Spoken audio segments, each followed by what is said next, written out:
चले चले। तो गुड मॉर्निंग। पहले लेक्चर में हमने जैसे फाइनेंशियल मार्केट वगैरह देख लिया था, पर्टिकुलरली पूरा फाइनेंशियल ऑर्गेनाइजेशन कंप्लीट हो चुका है। उसके बाद में फाइनेंशियल मार्केट हमने देख लिया था। आज अब वो फाइनेंशियल मार्केट के अंदर सिर्फ कैपिटल मार्केट एक पॉइंट है जो बचा हुआ है। पर वहाँ से स्टार्ट करने से पहले मैं थोड़ा प्रायोरिटी सेक्टर लेंडिंग वगैरह कंसेप्चुअल है वो थोड़ा करते हैं, फिर उधर लूप चालू कर देंगे। और आज का लेक्चर पर्टिकुलरली मोर और लेस जो बैंकिंग अवेयरनेस का टॉपिक है वो कंप्लीट हो जाएगा। जो थोड़े बहुत टॉपिक हो गए वो हम नेक्स्ट लेक्चर जो लेंगे वो जीके पर्टिकुलरली होगा, मतलब जनरल अवेयरनेस के जो टॉपिक्स होते हैं ना, पर्टिकुलरली जो करंट अफेयर वगैरह में चल रहा है, तो उस फोकस रहेगा। तो फिर आज का लेक्चर नियर अबाउट एंड है उस हिसाब से।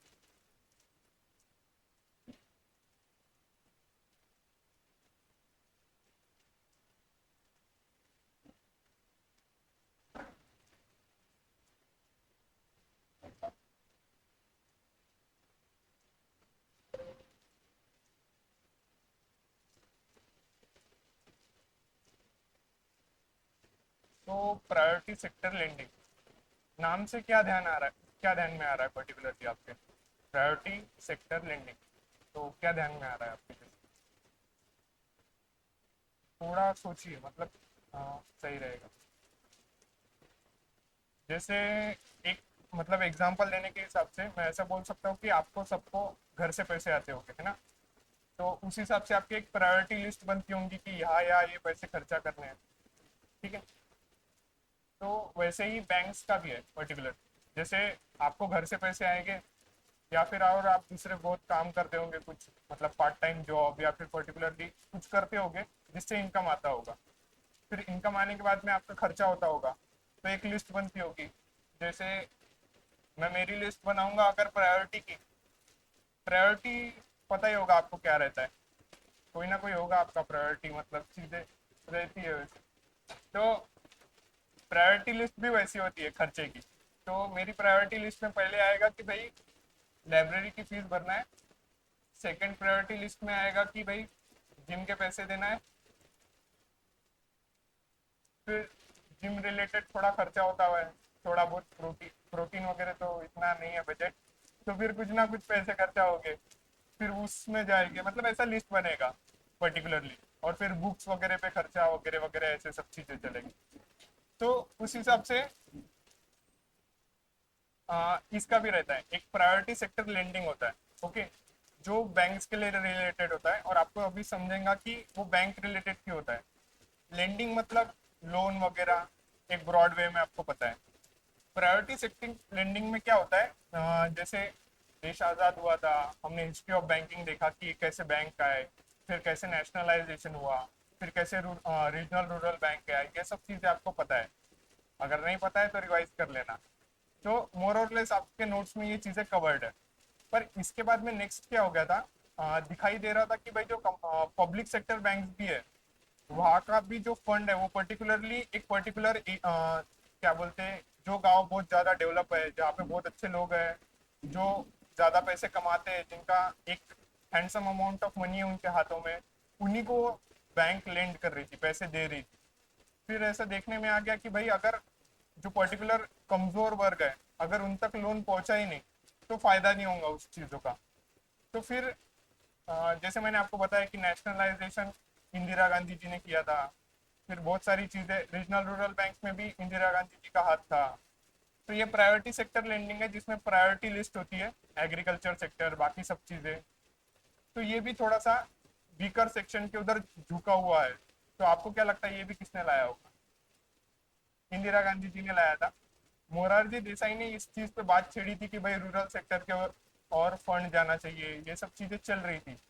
पर मोस्टली इंदिरा गांधी जी ने 1972 के अंदर ये लाया था, particularly priority sector lending concept. तो इसमें क्या होता है पर्टिकुलरली, ये गाइडलाइंस होती है, मतलब आरबीआई ने एक गाइडलाइंस बनाई है। जैसे आपको पता है आरबीआई एक सेंट्रल बैंक है, उसने एक गाइडलाइंस बना के रखी है कि भाई जो पैसे है एट दी एंड बैंक्स के पास में, वो कैसे लोन में जाएंगे करके। तो इसकी पर्टिकुलर एक लिस्ट बनी है। एक बैकग्राउंड के लिए हम पहले देख लेते हैं कि प्रायोरिटी सेक्टर लेंडिंग होता क्या है। रिजर्व बैंक ऑफ इंडिया ने लाया है एट दी एंड। फॉर्मलाइज्ड है, the definition of priority sector lending in 1972 के अंदर इसको फॉर्मलाइज किया था। फॉर्मलाइज मतलब कि भाई उसे एक मान्यता दी थी, ऐसे वे में समझी। बाद में मोरार, मैंने आपको बताया कि मोरारजी देसाई ने ये बात छेड़ी थी कि भाई एग्रीकल्चर और स्मॉल इंडस्ट्रीज के लिए क्रेडिट बढ़ाने की जरूरत है। बाद में फिर इसमें क्या हो गया कि ये मिनिमम प्रोपोर्शन ऑफ लोन्स जो है वो एक डेवलपमेंट सेक्टर जो है, जैसे एग्रीकल्चर हो गया, इधर ये फंड जाना चाहिए। आपको क्या लगता है ये फंड कहाँ कहाँ जाता होगा? जैसे मैंने ब्रॉडली एग्रीकल्चर का नाम तो ले लिया है, ये फंड्स कहाँ जाते होंगे आपके हिसाब से? आपने नाम देखा है प्रायोरिटी सेक्टर लेंडिंग, तो कहाँ जाते होंगे? कौन सा प्रायोरिटी सेक्टर है एक इंडिया में? जब भी मैं क्वेश्चन पूछूं ना, थोड़ा इमेजिनेशन लगाया करो कि 1947 में इंडिपेंडेंस आया है, बहुत सारे लोग गरीब है, हंगर है, पोवर्टी है, माल न्यूट्रिशन है, स्मॉल इंडस्ट्रीज नहीं डेवलप है, तो आपको क्या लगता है कहाँ जाएगा ये फंड?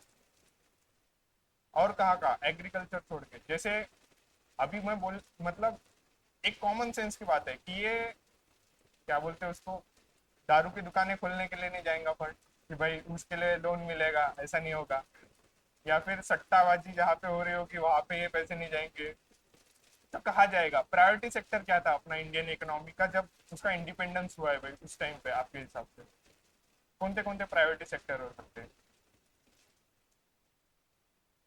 सोचो, इंटरव्यू के टाइम पे भी आपको ही बोलना है। क्या हो सकता है? एग्रीकल्चर है, सेकंड बताइए क्या होगा? हाथ खड़े करो सिर्फ। हाँ मैम बोलिए ना। हाँ बहुत सही। एजुकेशन, और क्या हो सकता है? मेडिकल डिपार्टमेंट, हाँ बराबर, बराबर है। और क्या हो सकता है आपके हिसाब से? स्मॉल इंडस्ट्रीज है। और क्या हो सकते हैं प्रायोरिटी सेक्टर? और थोड़ा सा दिमाग चलाओ आपका। और क्या क्या हो सकते हैं? मैं कैसे बोल रहा हूँ पता है क्या? जब आप अभी दिमाग लगाओगे ना, तो पेपर के टाइम पे क्या होता है पता है क्या? यूपीएससी में भी और मोस्टली जो ये एग्जाम्स होते हैं जहाँ पे एकदम क्या बोलते हैं एकदम सटीक, अगर आपको फैक्चुअल टाइप क्वेश्चन नहीं पूछा गया है और थोड़ा बहुत ऐसा ब्रॉड वे में अगर क्वेश्चन पूछा गया है, तो क्या होता है, जब 5 ऑप्शंस होते हैं ना उसमें से 2 या 3 आपने अगर थोड़ा सोच लिया ना तो एलिमिनेट हो जाएंगे। जैसे अभी एक फैक्चुअल क्वेश्चन ऐसा हो सकता है कि भाई नेशनलाइजेशन किस प्रधानमंत्री के टाइम पे हुआ था? अब आपको ये फैक्चुअल पॉइंट पता है, पर आपको अगर ये पूछा गया कि भाई रीजनल रूरल बैंक के केस में अगर कुछ क्वेश्चन पूछा गया एक ब्रॉड वे में कि भाई सबसे ज्यादा फंड रूरल एरियाज में कौन देता है, तो आप मतलब किसका परसेंटेज सबसे ज्यादा है कि भाई प्रायोरिटी सेक्टर में सबसे ज्यादा कौन है? अब ये वाले इस पे क्वेश्चन पूछ रहा हूँ, आपको क्या लगता है? ये मोस्टली क्या बोलते हैं वीकर सेक्शंस के लिए है ना, तो आपको क्या लगता है कि सबसे ज्यादा फंड कौन देता होगा रूरल एरियाज में? एक प्रोपोर्शन के हिसाब से प्रायोरिटी सेक्टर लेंडिंग में किसका परसेंटेज सबसे ज्यादा होगा कि भाई लोन करने का रूरल और जो क्रेडिट क्या बोलते हैं सोशली डिसएम्पावर्ड लोग हैं उसके लिए? हाथ खड़े। रीजनल रूरल बैंक का रोल होगा, तो ये ब्रॉड क्वेश्चन है। अब इसकी जगह पे आपको अगर ऐसा आ गया कि भाई कोऑपरेटिव बैंक्स है, कमर्शियल बैंक्स है, वगैरह वगैरह, तो आप इसको गलत कर सकते हो। तो वैसे ही है कि जब मैं क्लास में पूछ रहा हूँ तो थोड़ा इमेजिन करा करो। जो ऐसे ब्रॉड क्वेश्चन है ना, वो आपको पता भी नहीं चलेगा कि आपके सॉल्व हो रहे हैं फिर पेपर में डायरेक्टली देख के। तो फिर सोचिए और क्या होगा? एग्रीकल्चर हो गया, एजुकेशन हो गया, उसने मेडिकल बोला है, मेडिकल मतलब थोड़ा सोशल सेक्टर रिलेटेड है, तो सोशल सेक्टर हो गया। नेक्स्ट क्या होगा आपके? स्मॉल स्केल इंडस्ट्रीज हो गया। और क्या होगा? कहाँ पे फंड जाना चाहिए और कहाँ नहीं मिल रहा है आपके हिसाब से? और इंफ्रास्ट्रक्चर बराबर है। और कहाँ जाएगा?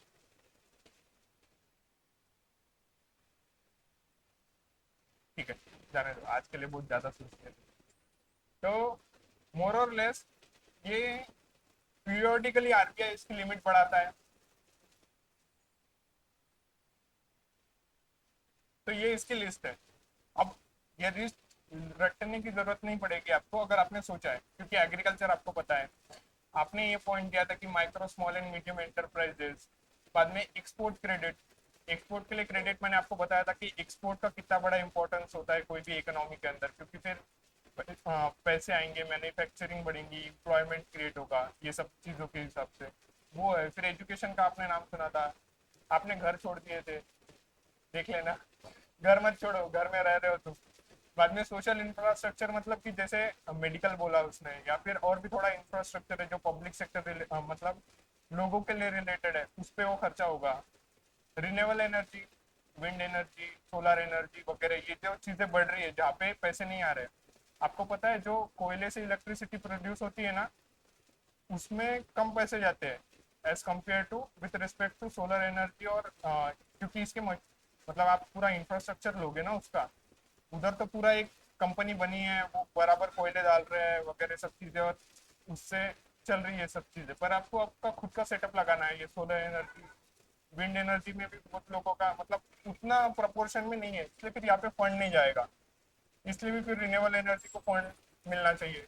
अदर्स मतलब अब इतना बड़ा इकोनॉमी है, कुछ ना कुछ होगा ही कि जहाँ पे फंड नहीं जा रहा है, उसके लिए वो चीज़ है। ठीक है, अब हम टारगेट देखेंगे। आपके हिसाब से क्या टारगेट होगा? थोड़ा सोच के देखो, कितना टारगेट दे सकता है एक? कितना टारगेट होगा आपके हिसाब से? बैंक्स को टारगेट होगा ना एट दी एंड। टारगेट नहीं देंगे तो काम नहीं करेंगे। मेरा दोस्त सेल्स का जॉब करता है, तो उसको टारगेट होता है एट दी एंड कि भाई इतना बेचना ही बेचना है, नहीं तो उसके इंसेंटिव्स कटेंगे, पैसे कटेंगे वगैरह सब चीज़ें। तो यहाँ पे भी टारगेट होगा। तो क्या टारगेट हो सकता है आपके हिसाब से? जो पब्लिक सेक्टर बैंक्स बोलो या फिर कोई भी बैंक का क्या टारगेट होगा? उसका फंड अगर उसके पास 100 रुपए है, तो आपको क्या लगता है कितना फंड उसने लोन में देना दे सकता है वो, मतलब देना चाहिए प्रायोरिटी सेक्टर के लिए आपके हिसाब से? कितना होगा?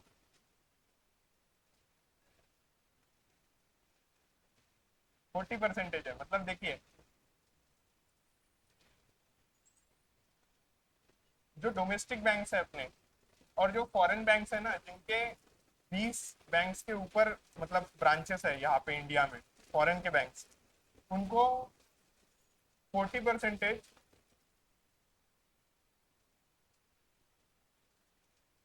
उनको 40% जो फंड है ना, एडजस्टेड नेट बैंक क्रेडिट का, वो देना पड़ता है।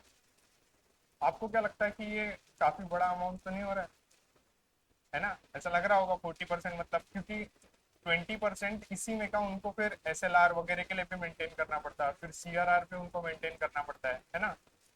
तो फिर आपको क्या लगता है, बहुत बड़ा अमाउंट है ना? नहीं है, क्योंकि इकोनॉमी अपनी उतनी बड़ी है और लोग इतने ज्यादा है, तो 40% भी कम पड़ता है। अब ये क्वेश्चन आपको पूछा जा सकता है कि डोमेस्टिक शेड्यूल कमर्शियल बैंक्स है या फिर जो फॉरेन बैंक्स है, उनको कितना परसेंटेज रखना पड़ता है? तो 40% ऐसा याद रखिए। अगर मेरे को फैक्चुअल चीजें याद नहीं रहती मोस्टली, तो मैं 40% कैसे याद रखूंगा कि भाई 50% से कम है। 50% से कितना कम है? 10 से कम है, तो मैं 40% पे आ जाऊंगा। मैं ब्रॉडली, मेरे से फैक्चुअल चीजें रटी नहीं जाती, तो मैं कुछ ना कुछ उसके साथ, वो नंबर के साथ खेल लेता हूँ और फिर चीजें याद रहती है at the end। और ये जो है, जो फॉरेन बैंक है जिसके 20 से कम ब्रांचेस है इंडिया के अंदर, उसको भी 40% मतलब 40% ही देना पड़ता है। पर उसका ऐसा है कि वो 32% जो है ना, वो एक्सपोर्ट के लिए दे सकता है, जो एक्सपोर्ट रिलेटेड है। जहाँ से मतलब ऐसा कोई लोग है जो एक्सपोर्ट में इन्वेस्टमेंट कर, मतलब स्मॉल इंडस्ट्रीज वगैरह जो है, जो एक्सपोर्ट फोकस्ड है, उनको फिर वो लोन देगा 32%, जो 40% पैसे। और 8% फिर वो अदर जो सेक्टर है, प्रायोरिटी सेक्टर में जो आपने अभी लिस्ट देखी, उसमें से वो दे सकता है। तो एक ब्रॉड वे में ऐसा है।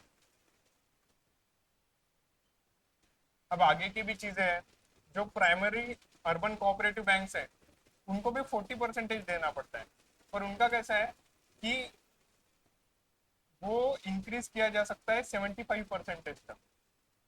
मतलब सिर्फ 40% तक नहीं है, क्योंकि आपने, मैंने आपको कोऑपरेटिव बैंक्स पढ़ाते पढ़ाते ये चीज बताई थी कि कोऑपरेटिव बैंक सोसाइटी रिलेटेड है, उसका ऐसा प्रॉफिट मोटिव के हिसाब से वो नहीं आती है मतलब एग्जिस्टेंस में। तो इसलिए उसका 40% होता है, पर वो धीरे धीरे फिर इंक्रीज टू 75%। अब आगे का देखते हैं।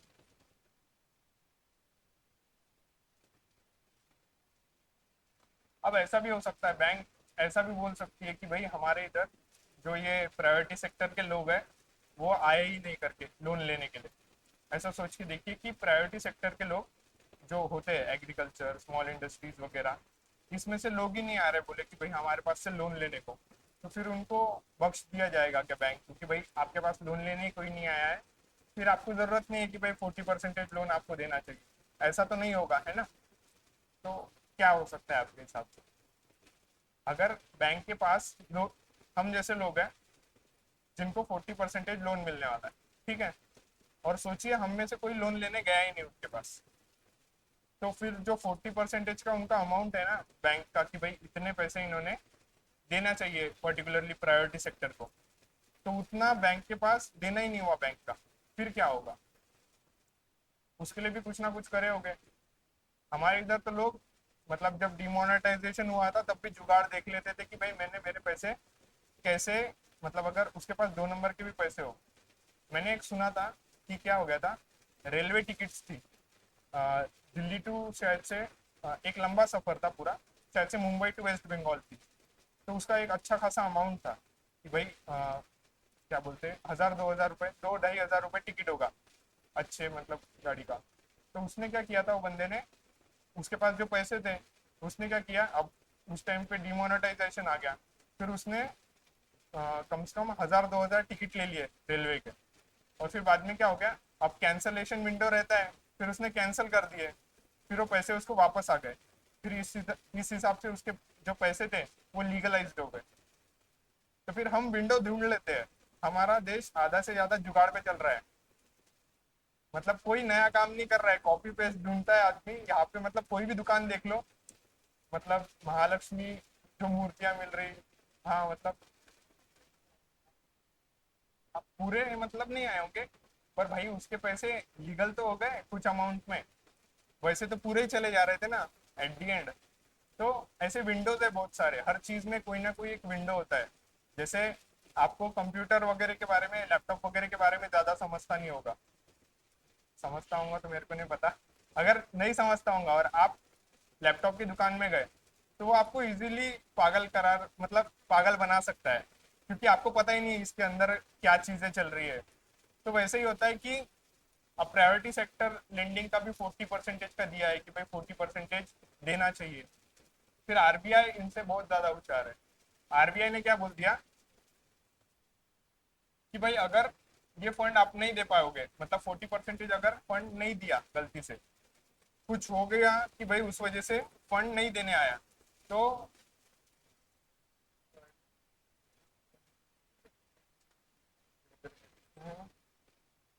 हाँ, रूरल इंफ्रास्ट्रक्चर डेवलपमेंट फंड के अंदर वो फंड देना पड़ेगा फिर, अगर उन्होंने 40% फंड जो है वो अगर उन्होंने नहीं दिया है किसी लोग, मतलब एक प्रायोरिटी सेक्टर के जो लोग हैं सेक्टर्स के, उन्हें अगर वो नहीं दे पाए किसी कारणवश, तो फिर आखिरी में जब वो दिखाया जाएगा तो ऐसा बोला जाएगा कि रूरल इंफ्रास्ट्रक्चर डेवलपमेंट फंड जो है उसके अंदर वो फंड चला जाएगा, और फिर वो नाबार्ड वगैरह या फिर आर चीज को देखते बैठेगी कि उसको कैसे पर्टिकुलरली जो वीकर एरियाज है वहां तक वो फंड पहुंचाना है करके।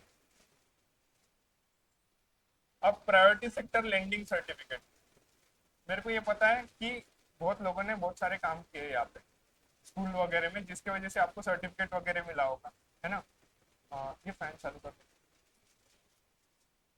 तो आपको इतना पता होगा कि भाई सर्टिफिकेट मिलते हैं ना स्कूल में, कोई भी अच्छा काम करो तो सर्टिफिकेट मिलेंगे। तो यहाँ पे वैसा नहीं है कि भाई इन्होंने प्रायोरिटी सेक्टर लेंडिंग की है इसलिए उनको सर्टिफिकेट मिल रहा है, ऐसा नहीं है। यहाँ पे ऐसा है कि समझो आपने फंड देना था, मतलब इनका ऐसा है कि अगर आपको लोग नहीं मिल रहे ना, तो आप सर्टिफिकेट खरीद लो उतने ही पैसे देके जितना लोन का तुम्हारा 40% का रेशो है। फिर अगर आपने सर्टिफिकेट ले लिया है, तो फिर आपको लोड नहीं कि भाई मेरा जो 40% का जो अमाउंट था जो मैंने देना चाहिए, वो आपका सर्टिफिकेट लेकर भी कंप्लीट हो सकता है। जैसे आपने सुना ही होगा कि लोग सर्टिफिकेट भी खरीदते हैं, तो ये वैसा नहीं है, थोड़ा अलग है।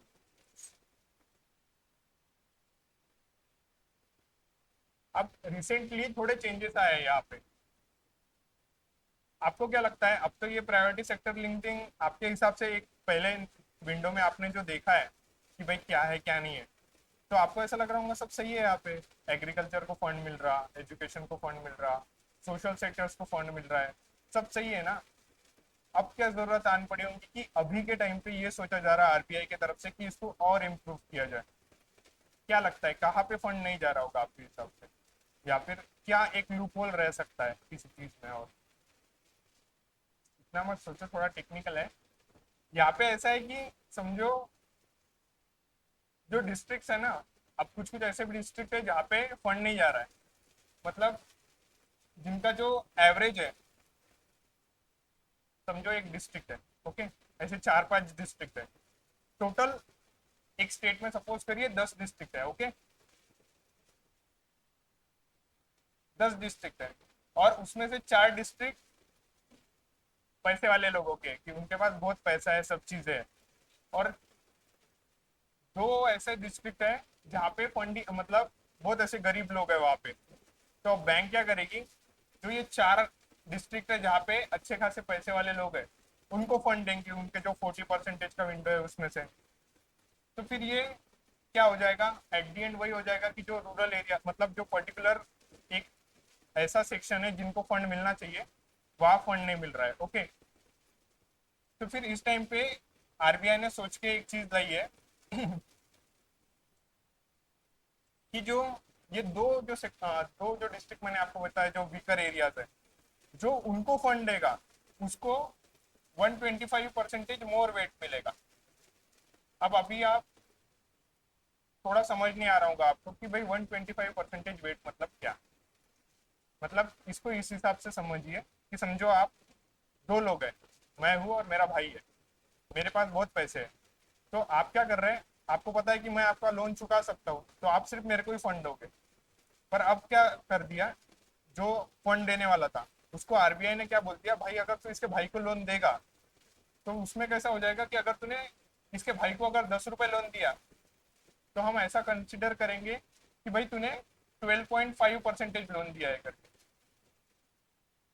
मतलब कि भाई 40% को होने के लिए, अगर तूने मुझे लोन दिया है मतलब मैं, तो मुझे 10 ही कंसिडर करेंगे आरबीआई की, भाई इसको 10, इसने जो इसका 40 का विंडो विंडो है उसमें से 10 ही रुपए दिए है करके। पर अगर इसने मेरे भाई को 10 रुपए दिया है, तो ये 12.5 कंसिडर करा जाएगा, क्योंकि मेरे भाई को फोन मिलना चाहिए, ऐसा आरबीआई चाहता। तो एक ब्रॉड वे में ऐसी चीजें चलती है। क्या होने वाला है पता है क्या, अभी जो नेक्स्ट लेक्चर लेगा तब जनरल अवेयरनेस चालू होगा, पर्टिकुलरली फैक्ट्स रहेंगे या फिर ये सब चीजें रहेगी। तो उस टाइम पे ये चीजें याद रखने को इम्पोर्टेंट, मतलब नहीं भूल जाता है, तो ऐसा एग्जाम्पल लगा के लिख लीजिएगा, ठीक है।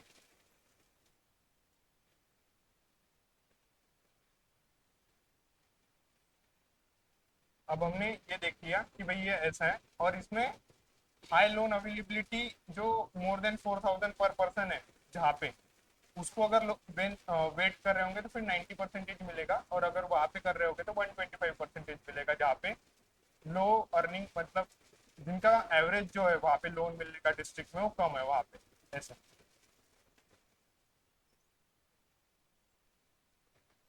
अब ये प्रायोरिटी सेक्टर लेंडिंग था। मैंने जहां तक इसका क्वेश्चन देखा है मेमोरी बेस्ड पेपर में वगैरह मेंस के अंदर, वहां पे सिर्फ इतना बोला है कि प्रायोरिटी सेक्टर लेंडिंग क्या है, या फिर इससे किसको फायदा होता है, कौन से सेक्टर्स इसमें आते हैं वगैरह। या फिर आरबीआई ग्रेड बी वगैरह का पेपर आप देखोगे तो ऐसा दिया है कि भाई रीजनल रूरल बैंक के ऊपर कितना मतलब लगाया गया है कि भाई उसको कितना फंड देना पड़ेगा, वो 75% है। वो मैंने जो लिस्ट दी है उसके अंदर कवर्ड है। तो ऐसे ही है कि ब्रॉडली ऐसा क्वेश्चन ये प्रायोरिटी सेक्टर लेंडिंग के ऊपर आ सकता है आपको पेपर के अंदर। अब नेक्स्ट चीज हम देखेंगे मनी एंड मनी सप्लाई करके। अब आपने सबने पैसे देखे होंगे, पर आपने बार्टर सिस्टम पता है कि यहाँ पे क्या होता है। बार्टर सिस्टम नाम सुना है आपने कभी, बार्टर सिस्टम और क्यों आई थी उतना ही सोचो कि बार्टर सिस्टम क्या होता है पर्टिकुलरली करके, बोलिए मैम, पता है। हाँ, गुड्स के बदले गुड्स एक्सचेंज होते, ओके। तो पर्टिकुलरली अब कैसा हो जाता है, समझो लड़कियों ने और लड़कों ने भी किए होंगे कि भाई तू मेरे ये वाले कपड़े रख ले, मैं तेरे वाले कपड़े रख लेता हूँ करके। लड़कियों ने ये जुआ और बड़ा लेवल पे खेला है, तो लड़कों ने थोड़ा कम लेवल पे खेला है, उनका अलग ग्राउंड है खेलने का। तो देखिए कैसा हो रहा है, मनी एंड मनी सप्लाई देखते हैं। बोल भाई बोल, तू 2-3 दिन बाद आया बोल अच्छा तो देखिए, मनी एंड मनी सप्लाई देखते हैं क्या होता है। तो पहले क्या होता था, बार्टर सिस्टम थी। मतलब आपने सबके यहाँ पे घर, मतलब जितने लोगों के भी घर तो बने होंगे, घर बनते हुए देखा होगा, रेती में खेले होंगे, वो ऐसा केव बनाया होगा, हाँ गड्ढा किया होगा।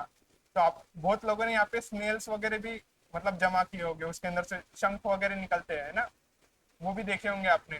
तो पहले क्या होता था कि ये शंख से भी होता था कि भाई ये इतने शंख मैं तेरे को दे रहा हूँ और उसके बदले तू मेरे को ये गुड दे दे करके। और ऐसी सिस्टम अभी भी अफ्रीका में है। अभी भी वहां पे शंख देखिए, मतलब वो ऐसे पर्टिकुलरली कमोडिटी देके कोई ना कोई ऐसी चीजें चलती है। और वहां पे ऐसा बहुत सारी चीजें होती है अफ्रीका में जो इंडिया में एकदम ऐसे 1700 के पहले, 17th सेंचुरी के पहले होती थी ना, वो अभी भी अफ्रीका में चल रही है, क्योंकि वहां पे की इकोनॉमी उतनी डेवलप नहीं है। ओके, तो मनी एंड मनी सप्लाई हम देखते हैं पर्टिकुलरली। आपके हिसाब से मनी जो है वो कंसेप्ट बहुत पुरानी है, आपको पता है। अभी मैंने आपको बताया कि बार्टर सिस्टम कैसे चल रही थी, पर बार्टर सिस्टम के अंदर बहुत सारे इश्यूज थे। कि सपोज करिए बार्टर सिस्टम है, ओके, मेरे पास 2 किलो चावल है और मुझको आपके पास से गेहूं लेना है। पर उसके लिए कैसा है कि आपके पास गेहूं होना भी चाहिए, आपको उसकी जरूरत भी होनी चाहिए, तभी आप मेरे साथ एक्सचेंज करोगे ना आपके गुड्स। या बिना उसके, हाँ, आप बहुत हंस रहे हो, समझ रहे हैं ना मैम आपको, समझ रहे हैं ना आपको। तो समझो दो डबल कोइंसिडेंस ऑफ बॉन्ड्स होना चाहिए। डबल कोइंसिडेंस आपको सुना ही होगा आपने नाम, ठीक है। तो डबल लेवल पे होना चाहिए कि भाई आपको भी वो गुड्स चाहिए और मुझे भी वो गुड्स बेचना है, तभी बार्टर सिस्टम वर्क करेगी। पर आप सोचिए कि हर लेवल पे तो ये चीज नहीं हो सकती है ना। जैसे आपने यहाँ पे पोकेमोन वगैरह किसने देखा है, कार्टून वगैरह, तो उसके अंदर कार्ड्स वगैरह मिलते थे। तो वो मेरे टाइम पे बहुत चलता था कि भाई लोग उसके लिए पैसे भी देने के लिए तैयार रहते थे कि भाई पैसे ले और मेरे को कार्ड्स दे करके, ऐसे बहुत सारी चीजें चलती थी। अब आप इतने भी छोटे नहीं है कि मैं वो किंडर जॉय वाला एग्जांपल दूं कि भाई किंडर जॉय के अंदर टॉयज वगैरह रहते हैं वो वाला। तो मेरा ब्रॉडली मकसद ये है कि अब देखिए कैसा हो रहा है। मनी वाला सिस्टम मैंने आपको बताया, बार्टर सिस्टम आपको बताया कि भाई गुड्स की एक्सचेंज हो रही है वगैरह सब चीजें हो रही है। पर अब इकोनॉमी जैसे जैसे बढ़ना चालू हो जाएगी, अब वो बार्टर सिस्टम उस चीज को मैनेज ही नहीं कर पाएगी चीजों को। फिर उसके लिए कोई ना कोई ऐसी चीज लगेगी एज अ ट्रांजैक्शन मीडियम, जिससे हम ट्रेड कर सके। तो उसको, वो एक मनी ने वो उस चीज को पूरा किया है। और मनी बहुत सारी चीजें कंप्लीट करता है। जैसे एक मीडियम ऑफ एक्सचेंज है। Money is defined as something. मेरे को एक बात बताओ, डिमोनेटाइजेशन तो सबने नाम सुना होगा ना, है ना। तो उस टाइम पे मोदी जी ने एक चीज बोली थी कि भाई 500 और 1000 के नोट लीगल टेंडर नहीं रहेगा। तो लीगल टेंडर नहीं रहेंगे मतलब क्या बोला था उसको, लीगल टेंडर मतलब क्या होता है, कभी सोचा क्या आपने लीगल टेंडर मतलब क्या होता है। तो आगे वो कंसेप्ट है, तो अभी ध्यान दीजिए, फिर नीचे नीचे आएगा वो। तो money is defined as something that is generally accepted by society, society उसको एक्सेप्ट करने को तैयार है। एक मीडियम ऑफ एक्सचेंज है लोगों के बीच में। वो यूनिट ऑफ अकाउंट का काम करता है कि भाई जैसे आप आगे जाके क्या बोलते हैं, एक नए क्या बोलते हैं, अभी तो बहुत बड़ा एक धंधा है, मतलब आगे आपको शादियां वगैरह का, वहां जाओगे तो वहां पे आपका बैंक बैलेंस देखा जाता है कि भाई पर्टिकुलरली कितने पैसे हैं आपके पास, कितने घर है वगैरह। तो एक यूनिट ऑफ वैल्यू है पैसा, कि आपके पास कितने पैसे हैं, वो एक यूनिट है कि यूनिट ऑफ अकाउंट करने के लिए कि आपकी कितनी सोसाइटी में हैसियत है करके। A store of value, value है at the end, and be use for repayment of debt at the end, वो तो आपको पता ही होगा। इसके पहले मैंने आपको जैसे बताया कि स्टार्टिंग में बार्टर सिस्टम वगैरह वर्कआउट करती थी वगैरह। अब मेन फंक्शन क्या होगा आपके हिसाब से, एक मीडियम ऑफ एक्सचेंज है, सबको पता है कि भाई एक्सचेंज करने के मीडियम के लिए वो काम करता है भाई पैसा एट दी एंड। बाद में दूसरा यूनिट ऑफ अकाउंट, अकाउंट करने के लिए कि भाई कितने पैसे वगैरह, स्टोर ऑफ वैल्यू है। स्टैंडर्ड ऑफ डिफर्ड पेमेंट, अगर money facilitates transaction debt are not settled immediately but require a future payment. जैसे आपने किससे लोन लिया है तो बाद में आप पेमेंट करोगे, उसके लिए भी पैसा काम में आता है एट दी एंड। डिफर्ड मतलब कि बाद में, ऐसा है। अब टाइप्स ऑफ मनी देखेंगे हम कि भाई पर्टिकुलरली मनी आता, मतलब मनी कैसे है, मतलब टाइप्स ऑफ मनी क्या है। मुझको एक बात बताओ कि अब मनी तो एक पर्टिकुलरली कांस्टेंट है ना। आप सोच रहे हो मनी के साथ कितनी चीजें हो रही है। सपोज करिए आपने, मतलब गवर्नमेंट ने पैसे लाए, ओके, मार्केट के अंदर मनी सप्लाई के अंदर पैसे लाए, वो पैसे लोन में जा रहे हैं, फिर आप पैसे बैंक में रख रहे हो ना, फिर वो पैसा कितना घूम रहा है, मतलब समझो 100 ही रुपए है इकोनॉमी में, ओके। सपोज करिए इकोनॉमी में 100 रुपए, और क्या हो गया, 80 रुपए उस पर्टिकुलर आदमी ने बैंक में रख दिए, सेविंग बैंक के अकाउंट के अंदर। तो वो सेविंग बैंक के अकाउंट के रखने के बाद में बैंक क्या करेगी, 40 रुपए लोन दे रही है, और फिर वो लोन जो दिया है उससे इकोनॉमी में चीजें चल रही है, 40 रुपए इकोनॉमी में देने के बाद फिर बाद में जो क्या बोलते हैं बैंक से वो जो बचे हुए उसके पास 40 रुपए है, वो भी घुमा रही है कैसे न कैसे। मतलब इकोनॉमी में 100 ही रुपए है, पर वो कम से कम 300-400 रुपए करके दिखाई दे रहे हैं, क्योंकि लोन जा रहा है, बाकी सब चीजें चल रही है। तो आपको क्यूरियोसिटी नहीं होती कि अगर ये सिस्टम फेल होने को कितना टाइम लगेगा। मतलब एक टाइम पे अगर सबने इकोनॉमी में पैसा मांगना चालू कर दिया, या फिर मनी खींच लिया गया, ओके, तो ये जो मल्टीपल अमाउंट क्रिएट हुई है एक पर्टिकुलर अमाउंट के ऊपर से, मतलब 100 ही रुपए है, पर वो दिखाई 300-400 दे रहे हैं, मतलब आरबीआई को कितना बड़ा चीजों पे ध्यान देना पड़ता है। इसलिए जब आप आरबीआई ग्रेड थ्री वगैरह का एग्जाम देते हो वो मैथमेटिकली टफ होता है, क्योंकि बहुत सारी चीजें आपको देखना पड़ती है कि एट द एंड कैसी चलती है कैसी नहीं चल रही। ओके, अब टाइप्स ऑफ मनी देखेंगे। जैसे मैंने आपको बताया कि कमोडिटी मनी करके रहता है एक कंसेप्ट, वहाँ पे कमोडिटी रहती, वो एक्सचेंज होती पर्टिकुलरली। बाद में मेटेलिक मनी रहता, आपने सुना होगा कि भी सोने की अशरफिया वगैरह वगैरह, ऐसे सेंस में सिल्वर की अशरफिया। तो वही है कि भाई मेटेलिक मनी था। बाद में पेपर मनी आया जब से गवर्नमेंट्स वगैरह एग्जिस्टेंस में आई, डॉलर्स वगैरह ये सब चीजें। बाद में अपने बैंक मनी करके नाम सुना होगा, क्रेडिट कार्ड डेबिट कार्ड वगैरह बाकी चीजें जो आपके पास होती है उस सेंस के अंदर। बाद में लास्ट वाला जो है वो है इलेक्ट्रॉनिक मनी। अभी आपने थोड़े दिन पहले शायद से डिजिटल रुपी नाम सुना होगा शायद से। अब अप, अपने इकोनॉमी के अंदर आरबीआई डिजिटल रुपी लाने वाला है, जिसका कोई भी टेंजिबल मतलब चीजें नहीं रहेंगी। मतलब अपने पास जो नोट है, 10 की नोट है, वो अपन छू सकते हैं ना, पर डिजिटल रुपी जो होता है ना उसको हम छू भी नहीं पाएंगे। वो सिर्फ एक, मतलब आप वीडियो गेम वगैरह खेलते थे क्या पहले, मारियो कॉन्ट्रा वगैरह, कुछ ना कुछ तो खेला होगा। उसमें आप कॉइन्स कमाते हो गए ना, वो गोल्ड वगैरह के ऐसे 10-10 के कॉइन होते थे। तो अब सपोज करिए कि आपके अंदर, आपके पास जो एक पॉकेट होगा वो डिजिटली होगा आपके पास में, और उसके अंदर आपको अमाउंट दिखाई जा रहा है कि भाई 1000 रुपए है। तो वो 1000 रुपए एक डिजिटली है, उसका एक इनटेंजिबल एग्जिस्टेंस है, मतलब वो सिर्फ अपने को डिजिटली दिख रहा है कि भाई मेरे पास पैसे है करके। उसका ऐसा वैलिड टेंजिबल अमाउंट नहीं है कि आपके पास 1000 की नोट नहीं आ जाएगी उसमें। उसमें सिर्फ एक अमाउंट होगा कि भाई ये पर्टिकुलरली मेरा रुपी है। तो अब आरबीआई क्या कर रही, अब ऐसा क्यों कर रही होगी कि अपने पास तो है ना टेंजिबल अमाउंट, कागज के पैसे है, मतलब चिल्लर है वगैरह सब चीजें है। तो आपको क्या लगता है आरबीआई क्यों फिर ये फालतू झंझट में पड़ रही है, क्योंकि एट दी एंड अगर डिजिटल रुपी लाया गया तो उसमें भी बहुत सारी चीजें करी होगी। मतलब क्या होता है कि अगर वो सिस्टम हैक नहीं होना चाहिए, क्योंकि ये पूरा नेट का कार्यक्रम है ना, तो सिस्टम हैक नहीं होना चाहिए। बाद में फिर उसकी डिजाइन बनाओ और ये सब चीजें। तो क्या लगता है क्यों आरबीआई शिफ्ट हो रही है कि वो इनटेंजिबल अमाउंट में जो चीजें है, मतलब एक डिजिटल रुपी है, वो क्यों लाना चाहती है आरबीआई, क्या लगता है आपको। हाँ पता है। कोई भी एक नया आदमी हाथ खड़ा करिए, कुछ भी बोलो यार, मैं तुम्हारे को सच में बता रहा हूँ। अगर क्लास में क्यूरियोसिटी नहीं जागी ना, तो वो, मैं एक बहुत खराब एग्जांपल देने वाला हूँ। मेरे को कभी कभार क्लास में लगता है कि मैं वो पोस्टमार्टम नहीं रहता है क्या, ऐसा बैठा हूँ मैं कि भाई अब क्या करना है इसके साथ में। तो थोड़ा ऐसा लगने दीजिए कि चीजें चल रही है। सोचिए, कुछ भी सोचिए, मेरे को कुछ भी चलेगा क्लास में बोला हुआ। पर मेरा ऐसा है कि सिर्फ बोलिए। आपको नहीं पता है कि आप जब क्लास में बोलना स्टार्ट कर दोगे ना और एक बार क्यूरियोसिटी बढ़ जाएगी, तो वो लॉन्ग टर्म हेल्प करती है।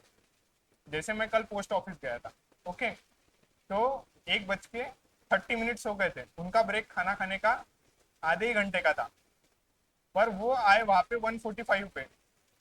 तो मैंने, अब वो टाइम पे आदमी ऐसा खड़ा रहता, दूसरे को देखता कि कौन आदमी बोलेगा भाई सामने जाके, क्योंकि वो अथॉरिटी है ना एट दी एंड। तो एट दी एंड मैं क्लास में अथॉरिटी हूँ, छोटा अथॉरिटी हूँ, पर आप मेरे सामने नहीं बोल पा रहे हो, तो आप वहां पे भी कैसे बोलोगे? मेरे को एक बात बताओ, आप आईबीपीएस करके पीओ बनोगे, क्लर्क बनोगे, आप कैश गिन रहे हो, और आपको पता है कि कोई तो एक आदमी आया है वो आपको बीच बीच में तंग कर रहा है, आपको बोलना ही पड़ेगा ना एट दी एंड। तो अभी बोलो तब भी बोल पाओगे, अभी नहीं बोलोगे तो तब भी नहीं बोल पाओगे। तो सोचिए क्यों लाया होगा आरबीआई ने? डिजिटल रुपये लाने की जरूरत थी क्या थी जब सब चीजें थी? हाँ, वो अलग है। हाँ, दोनों अलग। हाँ, देखिए कैसा होता है, यूपीआई जो है वो काय के लिए है कि जो दो बैंक, मतलब क्या कर रहा तू यूपीआई से, कि एक बैंक अकाउंट है जहाँ पे तेरे पैसे पड़े हैं, वो कैश में है, कैश है तेरे पास, तूने डिपॉजिट किया है और वो पैसे तेरे बैंक में पड़े हैं, वो तो दूसरा जो बैंक का अकाउंट है वहां भेज रहा है। ओके, मतलब क्या हो गया कि दोनों इधर कैश ही जा रहा है, तू कभी भी वो कैश निकाल सकता। पर डिजिटल रुपये क्या होता है पर्टिकुलरली, उसका एग्जिस्टेंस पूरा का पूरा एक इलेक्ट्रॉनिक का है, मतलब उसका कोई टेंजेबल अमाउंट नहीं है, वो ऐसा नोट नहीं है उसकी कोई। अब आरबीआई ने एक ऐसा, मतलब सपोज करिए उसको कोई भी नाम, मतलब एक डिजिटल रुपी करके उसने नाम दिया है, और कुछ भी उसका ऐसा शेप होगा, सपोज करिए ये है डिजिटल रुपी, ऐसा बोल देंगी आरबीआई, ये एक डिजिटल रुपी है करके आरबीआई ऐसा बोल देगी। और फिर ये समझो ऐसा डिजिटल रुपया, ऐसा आरबीआई ने बोल दिया कि भाई ये 100 रुपए है करके, तो ये ऐसा 100 रुपए हमें मान लेना पड़ेगा, इसको कोई कैश का एसेट नहीं है, इसके बैक एंड पे निकाल सकते हो, फिर आपको कन्वर्ट करना पड़ेगा उसको कैश में। ये डायरेक्टली, मतलब ये डायरेक्ट ऐसा कैश नहीं है, इसका नीचे में एसेट। आर देखो, अभी क्या हो रहा है, मेरे को पता है कि ये कंफ्यूजन क्यों आ रहा है। देखिए कैसा होता है, जब हमने मनी के बारे में थोड़ा स्टार्टिंग में पढ़ा था, तो मैंने आपको बताया था कि आरबीआई की नीचे साइन होती है वगैरह सब चीजें है ना। तो नोट की वैसे भी कोई वैल्यू है क्या? 1-2 रुपए वैल्यू होंगी उस नोट को छापने के ऊपर, पर गवर्नमेंट ने उसको बैकएंड पे सपोर्ट किया है। जैसे दो आदमी झगड़ा कर रहे हैं, तो दूसरा आदमी बहुत कॉन्फिडेंस में लड़ रहा है, क्योंकि उसको पता है उसके पीछे उसका दोस्त खड़ा है कि भाई तुम मार मैं देख लूंगा, है ना। तो वैसा ही नोट का है, नोट ऐसे समझो डॉलर के पीछे यूएसए खड़ा है, इसलिए उसकी बहुत ज्यादा इज्जत है, क्योंकि वो उसकी इकोनॉमी दिखा रहा है कि भाई इतनी बड़ी इकोनॉमी है मेरी। आज रूपी के पीछे थोड़ा कम इज्जत है क्योंकि इंडिया है उसके पीछे, तब भी बहुत इज्जत है अपनी इंडिया की। तो एट दी एंड मेरा ये बोलना है कि जो नोट है उसकी भी कोई वैल्यू नहीं है, पर हम सबने अब एक्सेप्ट कर लिया है, क्योंकि हमने स्टार्टिंग से वो चीज देखी है, आरबीआई गवर्नर की साइन है, और अभी तक अपने इधर फाइनेंशियल इमरजेंसी वगैरह कुछ नहीं लगी है, और एकदम ऐसा आरबीआई के ऊपर, मतलब कुछ ऐसा क्या बोल सकते हैं कि भाई गवर्नमेंट की इज्जत चली नहीं गई है अपने नजरों में, कि भाई अपन आरबी मतलब नोटों को वैल्यू ना दे। मैंने आपको बताया था जर्मनी के अंदर रुपीस की वैल्यू चली गई थी, एक पॉइंट के बाद में उनके पैसों की वैल्यू चली गई थी, तो लोग लकड़ा लेने के लिए भी जलाने, वहां पे ठंडी है ना, ऊपर है वो थोड़ा ज्यादा, 60 डिग्री के अबव है लैटिट्यूड, तो वहां पे अगर आपको एक लकड़ा भी लेना है जलाने के लिए, तो आप ऐसा बैग भर के पैसे लेके जाते थे, या फिर लोग लकड़ा जलाने के अलावा पैसे ही जलाते थे वहां पे गर्मी लेने के लिए। तो वैसी रुपी की अहमियत नहीं हुई है अभी तक, तो इज्जत है अपने पैसों की एट दी एंड, क्योंकि आरबीआई गवर्नर की साइन है, गवर्नमेंट भी अच्छी खासी चल रही है, अब तो मोदी जी आ गए हैं, फिर लोड नहीं है कि भाई एकदम बैंक डूब जाएगी करके। तो वैसा ही है, अब डिजिटल रुपी लाया गया है, पहले इसको सिर्फ एक कागज पे अहमियत थी, अब जो है उसको कागज पे भी अहमियत नहीं है, वो सिर्फ अपने को डिजिटली दिख रहा है कि ये मेरे पास में पैसे है, और ये मैं ट्रांजेक्शन कर सकता हूँ भाई इससे। वो एक नया वॉलेट बनेगा उसका, यूपीआई वगैरह ये सब अलग चीज। अब उसका एक नया वॉलेट बनेगा, एक पॉकेट बनेगा, उसके अंदर वो पैसे जाएंगे, कोई उसको चुरा नहीं पाएगा, क्योंकि आरबीआई का बैक एंड पे उस पर हाथ रहेगा, तो वो और ज्यादा सेफ है। तो आपको क्या लगता है कि ऐसे और कौन से कारण होंगे? एक मैंने बताया कि सेफ्टी एक रीजन होगा, और सेकंड रीजन क्या हो सकता है इस चीज में, क्यों लाया होगा आरबीआई की तरफ से ये चीज? थोड़ा सोच के देखिए।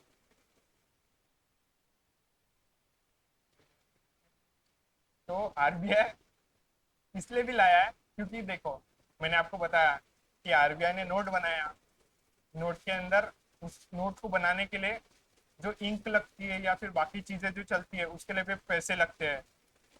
उसके मुकाबले एक डिजिटल रुपी क्रिएट करना काफी आसानी है।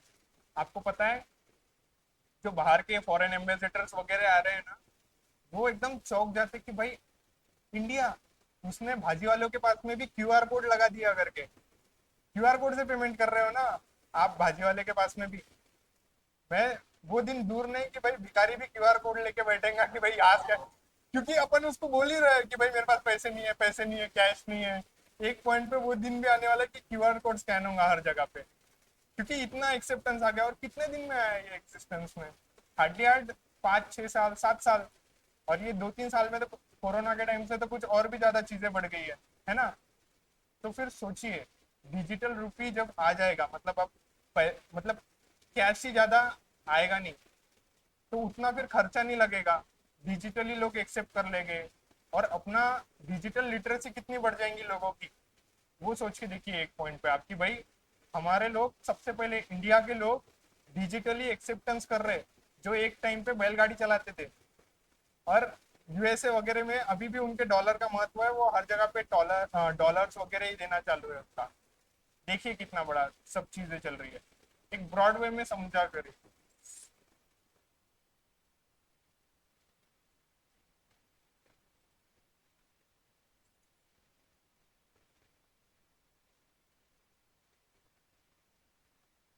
हाँ, तो अब थोड़ा ब्रॉडली देखते हैं कि भाई कमोडिटी मनी क्या होता है।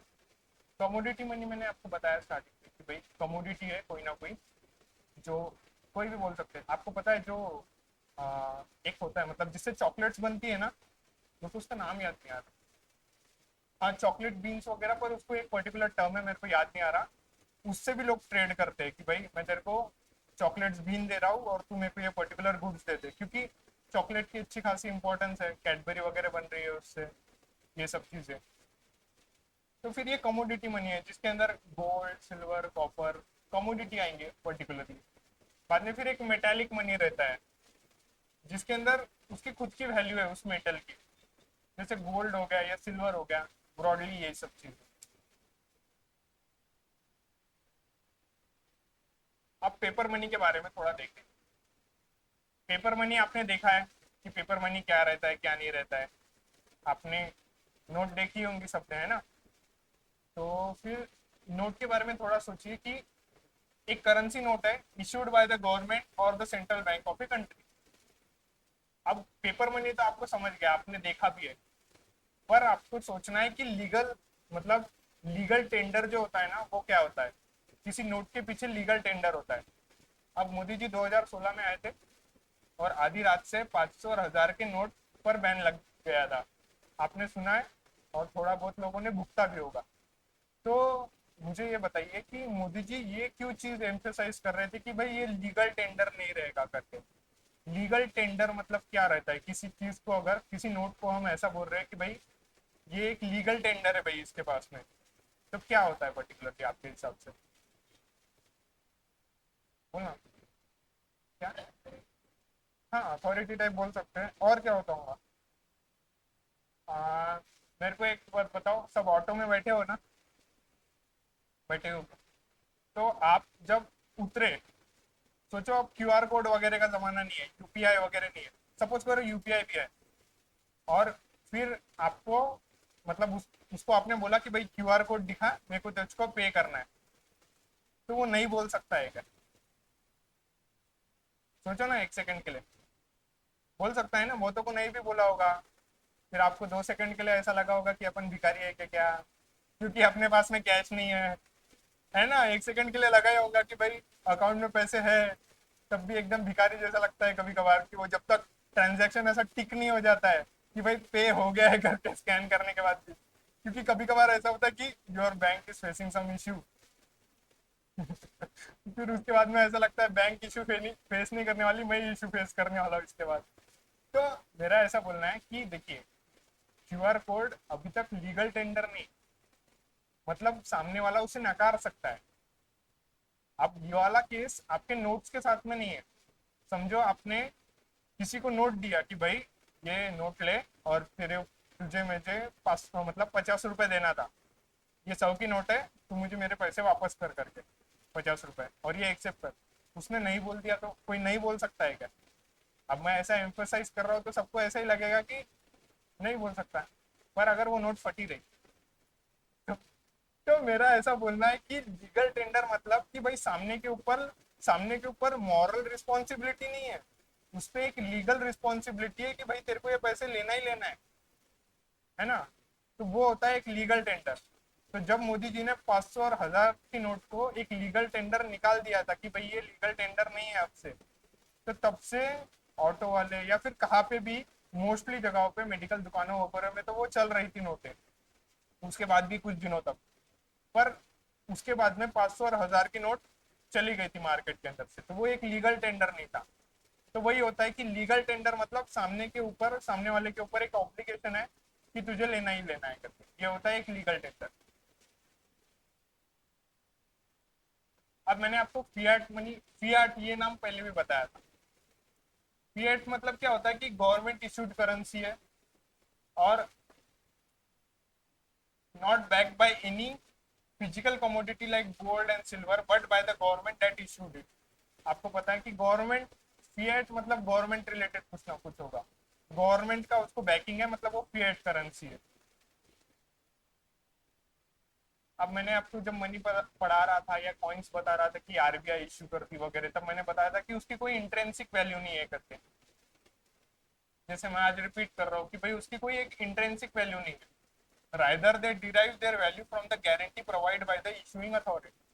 RBI as a issuing authority की जो दिया है उसके ऊपर कि भाई ये एक लीगल रहेगा, तो इसलिए उसकी मान्यता है। Currency notes and coins are example of fiat currency, ये भी आपको पता है। Fiat money is also called legal tender, मैंने आपको अभी बताया कि वो लीगल टेंडर है क्योंकि आरबीआई उससे सपोर्ट करता है वगैरह, इशू करता है वगैरह, ये सब चीजें। अब चेक्स डॉन, अब जैसे मैंने आपको बताया कि क्यूआर कोड वगैरह ये एक लीगल टेंडर, वैसे ही चेक्स, जो चेक हम लिख के देते हैं ना, वो भी एक लीगल टेंडर नहीं है। सामने वाले पे ऐसा ऑब्लिगेशन नहीं है कि भाई तू ले ही ले, मैंने तेरे को चेक दिया है करके। वो उसके ऊपर है कि वो लेगा या नहीं लेगा।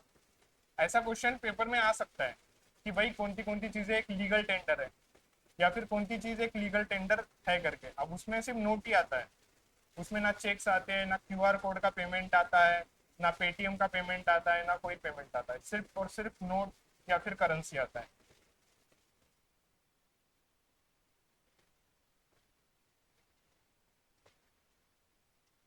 अब बैंक मनी और क्रेडिट मनी करके क्या होता है पर्टिकुलरली आपके सबसे? Money refers to money held in the form of demand deposit with commercial bank. हमारे सबके जो बैंक में खाते हैं उसके अंदर पैसे हैं, तो वो डिमांड डिपॉजिट है, तो उसे हम बोलते हैं कि भाई वो बैंक मनी है और क्रेडिट मनी है करके। तो मनी का ये एक डेफिनेशन है कि भाई जो डिमांड डिपॉजिट के अंदर पैसे पड़े हुए हैं उसे बैंक मनी और क्रेडिट मनी कहते हैं करके, बस। फिजिकल मनी मतलब प्लास्टिक मनी, मतलब जो आपके पास में क्रेडिट कार्ड है, डेबिट कार्ड है, वो प्लास्टिक है, प्लास्टिक मनी बोलते हैं उसे। वो एटीएम पे जाने के बाद ही यूज हो गई, या फिर कोई उसकी मशीन होंगी सामने काउंटर पे वगैरह, तो ही आप उसे यूज कर सकते हैं, तो वो एक प्लास्टिक मनी का टाइप है। ओके। अब हेलीकॉप्टर मनी, क्या लगता है हेलीकॉप्टर मतलब क्या होगा पर्टिकुलर? क्या होगा सोच के देखिए। जब एक आधी चीज मैं बोलता हूँ ना, उसके टर्म के पीछे सोचा करिए कि हेलीकॉप्टर का मेन मतलब क्या है। रफ्तार है, सब चीजें है ना।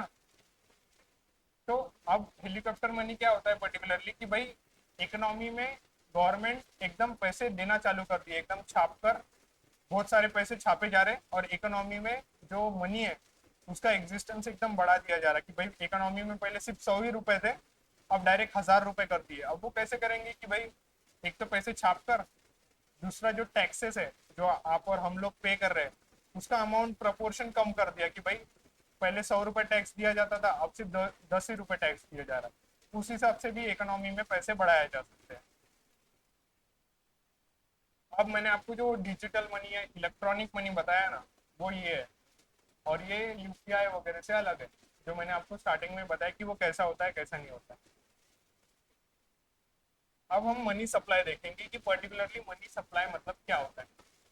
आप सोच के देखिए, मैं आपको चार चीजें बताता हूँ, आपको क्या लगता है मनी सप्लाई में पहले तो ये सुन लीजिए कि मनी सप्लाई मतलब जो पब्लिक के पास मनी है। ओके, तो आपको क्या लगता है इसमें से कौन सा मनी ऐसा माना जाएगा कि वो मनी सप्लाई के अंदर है? पहला मनी जो लोगों के पास है, पीपल। दूसरा जो डिमांड डिपॉजिट में है, बैंक के पास में है। तीसरा टाइम डिपॉजिट में है, जो वो भी एक बैंक के पास में ही होता है। चौथा जो आरबीआई के पास में है। पांचवा जो कमर्शियल, एक कमर्शियल बैंक ने दूसरे कमर्शियल बैंक में रखा है। मतलब एक कमर्शियल बैंक है, समझो एसबीआई ने, ऐसा करिए कि एसबीआई ने वो पैसे रखे किसी दूसरे बैंक के अंदर। अब मान लीजिए कोई भी एक हाइपोथेटिकल सिचुएशन कंसिडर कर, आपको क्या लगता है ये पांचों में से कौन सा मनी है जो पब्लिक सेक्टर के अंदर आएगा? हाँ मैम, आपको नहीं दिख रहा होगा तो आ जाइएगा। ठीक है, तो ये पांच है। तो आपके हिसाब से कौन से होंगे जो पब्लिक मनी के अंदर कंसिडर किया जाएगा? हाँ, हाथ खड़े करके बताओ, तो बोलिए। नहीं नहीं, पब्लिक के अंदर कौन सा आएगा इसमें से, ये पांचों में से कौन से आएंगे? मैं ये बता दूं कि सिर्फ एक नहीं है, दो तीन है जो पब्लिक मनी के अंदर कंसिडर किया जाता है। बोलिए। हाँ, मतलब स्टार्टिंग के तीन आएंगे, चौथा नहीं आएगा, पांचवा भी नहीं आएगा, फोर्थ और फिफ्थ नहीं है, स्टार्टिंग के तीन है। तो हमें देखना है कि पर्टिकुलरली अब कैसा है, हर चीज को कैटेगराइजेशन रहता है। जैसे आप कपड़े भी लेने जाओगे तो फिर वो ट्राउजर्स अलग रखे जाएंगे, शर्ट्स अलग रखे जाएंगे, टी शर्ट्स अलग रखे जाएंगे। तो वैसा ही मनी सप्लाई में जो मनी है उसको भी एक कैटेगराइजेशन चाहिए कि भाई मनी सप्लाई के अंदर कितना मनी है, क्योंकि पता चाहिए ना कितने लोगों के पास। आप अपना अकाउंट देखते हो, मतलब सपोजिटली आप कोई गुड्स लेने जा रहे हो, आप एक साड़ी लेने जा रहे हो, तो आप आपका अमाउंट दिमाग में रहता कि भाई 2-3 हजार की साड़ी लेना है, उस एक पर्टिकुलर पर्सन के लिए लेना है, तो और 1-2 हजार दादा की लेना है ना, कंसिडर करके जाते हो। तो अब तुम इतने छोटे चीज के लिए, जो एक पर्सनल लेवल का रिलेशनशिप है, उसके लिए अगर सब कंसिडर करके जा रहे हो कि भाई मेरे पास इतने पैसे और ये आदमी देश चला रहा है, तो उसको भी देखना पड़ेगा कि कितने पैसे कहाँ पे है। तो फिर अब इसको भी कैटेगराइजेशन लगेगा। आपको पता है ये कैटेगराइजेशन कितना जरूरी होता है? एक डाटा के हिसाब से जो डेवलप्ड नेशन है उसके पास हर चीज का डाटा होता है कि भाई हमारे कितने लोग रात को काम कर रहे हैं, या फिर हमारे कितने लोग सुबह काम कर रहे हैं कॉरपोरेट के अंदर, या फिर हमारे देश के अंदर कितने लोग अंधे हैं, ब्लाइंड है। उस हर चीज का डाटा रखा जाता है। उससे फायदा क्या होता है पता है कि जब आपके पास प्रॉपर डाटा हो किसी चीज का, तो अगर सपोज करिए आपको ये पता है कि रात में इतने इतने लोग काम कर रहे हैं, है ना, इकोनॉमी के अंदर, तो आप ये चीज सोच के चलोगे। यूएसए का एक डाटा पढ़ा था मैंने कि उन्होंने ऐसा लिखा था कि भाई हमारे इतने इतने लोग हैं जो रात में काम कर रहे हैं, और उस वजह से उनके हेल्थ पे ये मतलब इम्पैक्ट हो रहा, जैसे कि एंजाइटी हो रही, डिप्रेशन हो रहा उनको, क्योंकि वो रात का सूरज ही मतलब सुबह का सूरज ही नहीं देख पा रहे। तो उनको जो विटामिन वगैरह मिलने को ना, धूप में रहने की वजह से वो कुछ भी नहीं मिल रहा है। तो वो ये भी कैलकुलेट करते कि इसके वजह से हमारे हेल्थ पे क्या इम्पैक्ट होगा, उसके वजह से उनके इकोनॉमी पे क्या इम्पैक्ट होगा। और जो ब्लाइंड का डाटा मैंने आपको बताया, उनके पास ब्लाइंड लोगों का डाटा है उनके पास कि कितने ब्लाइंड लोग हैं। तो उस वजह से क्या होता, जो आदमी जिसकी डेथ होती, तो वो कैलकुलेट कर लेते कि सपोज ये आदमी मर रहा है, तो इसके दोनों आंखें देखे जाएगा, तो फिर उससे कितने लोगों को रोशनी मतलब अंधापन कितने लोगों का जा सकता है। तो हर चीज का डाटा रहना उतना फायदेमंद होता है। तो इसीलिए मनी सप्लाई के अंदर भी इस चीज का इंपॉर्टेंस है। तो total stock of money in circulation among the public, public पे एम्फेसाइज कर रहा हूँ, at a particular point in time is called money supply और supply of money. It is to be noted the term public refers to household. Household मतलब हम लोग जो एक घर से किचन है ना, कईयों के घर में एक किचन होगा, है ना, कईयों के घर में दो भी रहते आगे जाके।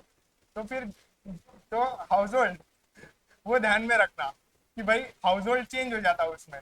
तो ये जो हाउस होल्ड है जिनके पास पैसे है वो कैलकुलेट होते हैं, फिर फर्म्स है, फिर लोकल अथॉरिटीज है, फिर कंपनीज है, इन लोगों के पास जो पैसा है उसे पब्लिक मनी कंसिडर करते हैं। और जो भी पैसा गवर्नमेंट के पास होता है, the government, the RBI, in the form of CRR वगैरह,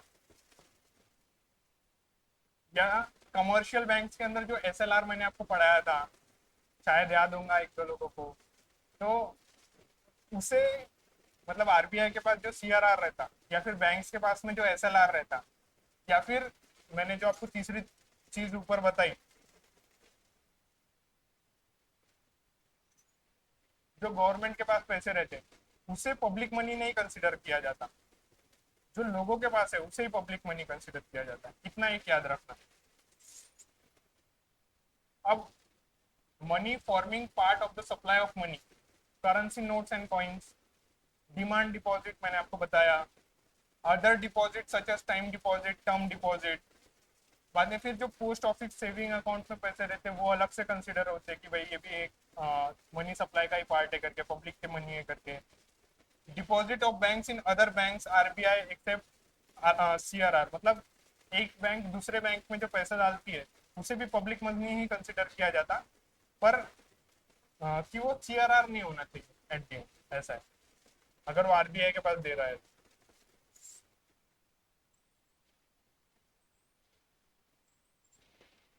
हाँ, तो मनी सप्लाई के अंदर ऐसे चार टर्म्स है, यम जीरो, यम 1, यम 2, यम 3 और यम 4।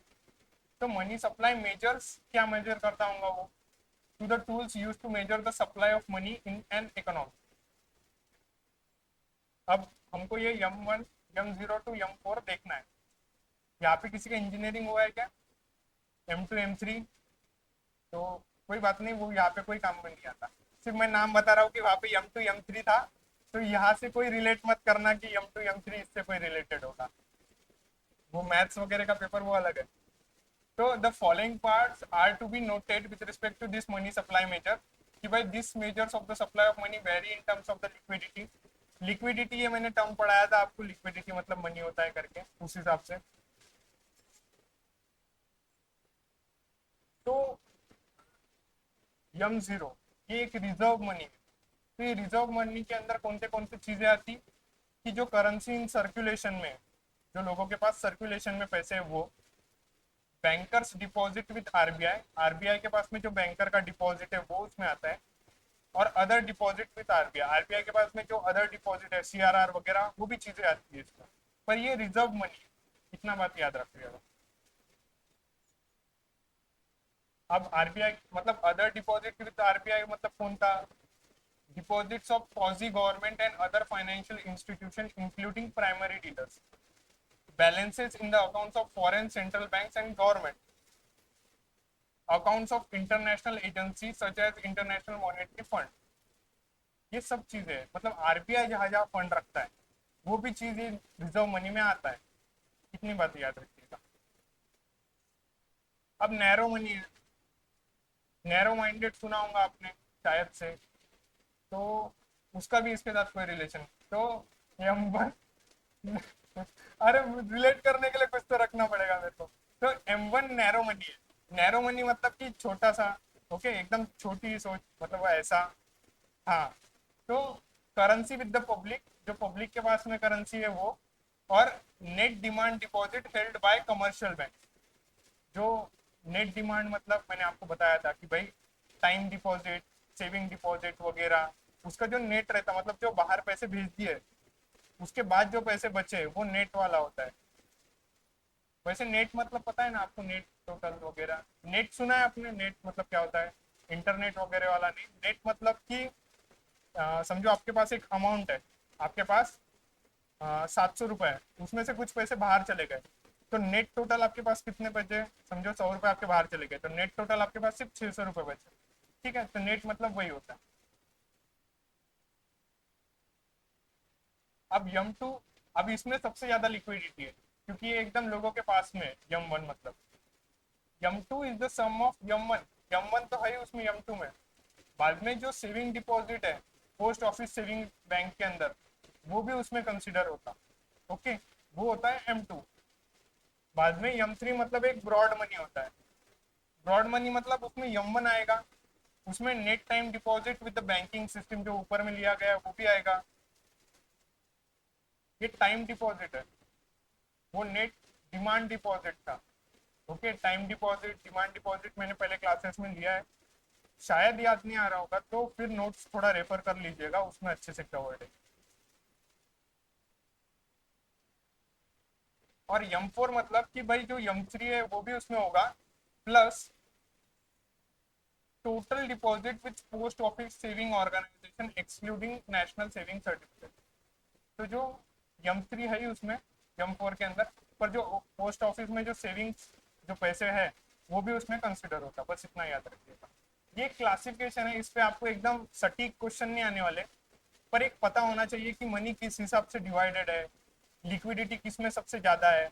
अब मैंने आपको M one M two M three M four पढ़ाया, थोड़ा सोचिएगा, और मैं आपके ऊपर ही छोड़ रहा हूँ कि लिक्विडिटी सबसे ज्यादा किस में हो, मतलब सबसे ज्यादा ऐसा क्या बोलते हैं पानी के जैसा मनी किस में बह रहा होगा, ऐसा सोचिएगा कि चारों पांचों इसमें से। अब क्या हो गया, नई नई चीजें आती रहती है, जैसे कपड़ों में भी, आप कपड़ों की दुकान में जाओगे तो पहला क्वेश्चन वही रहता है घर वालों का कि कोई नया दिखाओ करके भाई कपड़ों का सेट। तो यहाँ पे भी वैसे ही अभी मनी सप्लाई का कैटेगराइजेशन बना था, उसके बाद में भी इन्होंने बोला कि एक न्यू मॉनेटरी एग्रीगेट बताओ कि कैसा रहता। तो एक वर्किंग ग्रुप बैठाया गया, उसमें रेड्डी साहब बैठे थे 1998 के अंदर, फिर उन्होंने और कैटेगराइजेशन किए मनी के, जो मनी सप्लाई में है वही। अब उन्होंने फिर क्या किया कि मॉनेटरी बेस्ड जो NM0 है, एन मतलब न्यू वाला, तो उसके अंदर करेंसी इन सर्कुलेशन लिया गया, बैंकर्स डिपॉजिट विथ RBI लिया गया, और अदर डिपॉजिट विथ RBI लिया गया। अब वो ऊपर में भी यही है तीनों, इतना तो कुछ फर्क नहीं है, इसमें थोड़ा सा कुछ टेक्निकल कैटेगराइजेशन होगा जिस वजह से ये चीज हो। Deposit of for the government and other financial institution, हाँ वही है लगभग मेरे हिसाब से तो। करंट डिपो, हाँ, ये नैरो मनी के अंदर थोड़े चेंजेस हुए। Currency with the public, currency deposit with the banking system, demand liabilities proportion of saving deposit with the banking system, other deposit with RBI। मतलब NM1 में पहले ये चीज नहीं थी कि अदर डिपॉजिट विद RBI, अब उसको भी लिया गया। मतलब NM0 और वो जो M0 है वो नियर अबाउट सेम है, उसमें ऐसा कुछ चेंजेस नहीं है, पर NM1 और M1 में चेंजेस है क्योंकि यहाँ पे अदर डिपॉजिट विद RBI भी कंसिडर किया गया है। Thus, NM1 include currency with the public and non-interest bearing deposit with the banking sector, including that of RBI. CRR वगैरह भी इसमें कंसिडर होता है। और NM2 क्या होगा, उसमें NM1 भी आएगा, फिर short term time deposit of residents, जो यहाँ पे रह रहे हैं रेसिडेंट्स है, हम सब रेसिडेंट्स हैं इंडिया के, तो उनका भी पैसा including and up to commercial maturity of India. अब ये इतना टेक्निकलिटीज में मत जाओ, मैं बता रहा हूँ मेमोरी बेस्ड जो पेपर मैंने देखा है ना, जिस हिसाब से चीजें हैं, एक ब्रॉड क्लासिफिकेशन भी आपको चीजें पता रहनी कि भाई क्या रहते हैं, मनी सप्लाई कैसा रहता है कैसा नहीं रहता है। तो एक कंसेप्चुअल क्वेश्चन आएगा, या फिर जो करंट अफेयर में न्यूज चल रही है बहुत दिनों से, उस पर क्वेश्चन आएगा। वैसे भी मैं एक सीधे तौर पे बता दूं, 40 में से जो 40 मार्क का पेपर आने वाला है, 40 में से 40 नहीं मिलने वाले, 20-25 भी मिल गए मतलब बहुत ज्यादा हो गया मेरे हिसाब से, ऐसा मुझे लगता है। आगे फिर IBPS की मर्जी की वो कितने मार्क्स देना चाहती है मतलब बच्चों को, उस हिसाब से। तो ये कैटेगराइजेशन है, थोड़ा बहुत वेरिएशन होगा, लिक्विडिटी सबसे ऊपर वाले में ज्यादा होगी, ये वाला कैटेगराइजेशन। अब यहाँ पे हमने दो चीजें कवर की, एक था प्रायोरिटी सेक्टर लेंडिंग और दूसरा था मनी एंड मनी सप्लाई। अब ये दोनों चीजें कवर्ड हो गई। अब हम जो पिछला लेक्चर था उसमें कैपिटल मार्केट ये पार्ट बचा हुआ है, और थोड़ा गवर्नमेंट सिक्योरिटीज के बारे में मतलब वहाँ पे रखा हुआ है कि भाई ट्रेडिंग कहाँ पे होती है, उसके कौन से ऐसे प्लेटफॉर्म्स है जहाँ पे गवर्नमेंट सिक्योरिटीज ट्रेड होती है, कौन से प्लेयर्स इन्वॉल्व है वो है, वहाँ पे वो क्लासिफिकेशन खत्म हो जाएगा। उसके बाद हम लास्ट में ये चीज देखने वाले हैं जब वो कैपिटल मार्केट खत्म हो जाएगा, कि मैंने स्टार्टिंग में RBI इनकम कैसे कमाती है, या फिर RBI के पैसे खर्चा कहाँ से होते हैं। अब आपके पास चॉइस है कि कौन सा टॉपिक पहले लूँ, क्योंकि ये डॉक्यूमेंट खत्म हो गया। पहले RBI का जानना चाहते हो क्या, कि भाई RBI कैसे पैसे कमा रही है और कैसे उसके पैसे खर्चा हो रहे हैं, या फिर दूसरा है कि हम कैपिटल मार्केट जान ले कि भाई उसमें कैटेगराइजेशन कैसा रहता है। बताइए, RBI जानने की इच्छा है?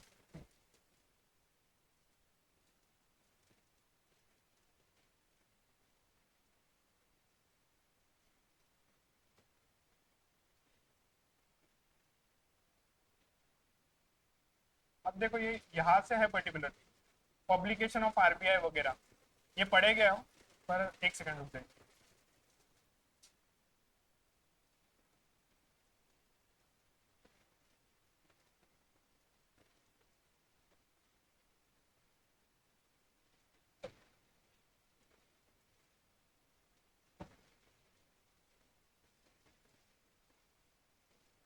ऑब्वियस सी बात है, छोटे छोटे पेपर भी रहते हैं, मतलब न्यूज़पेपर वगैरह, उसका भी कोई ना कोई पब्लिकेशन होता है।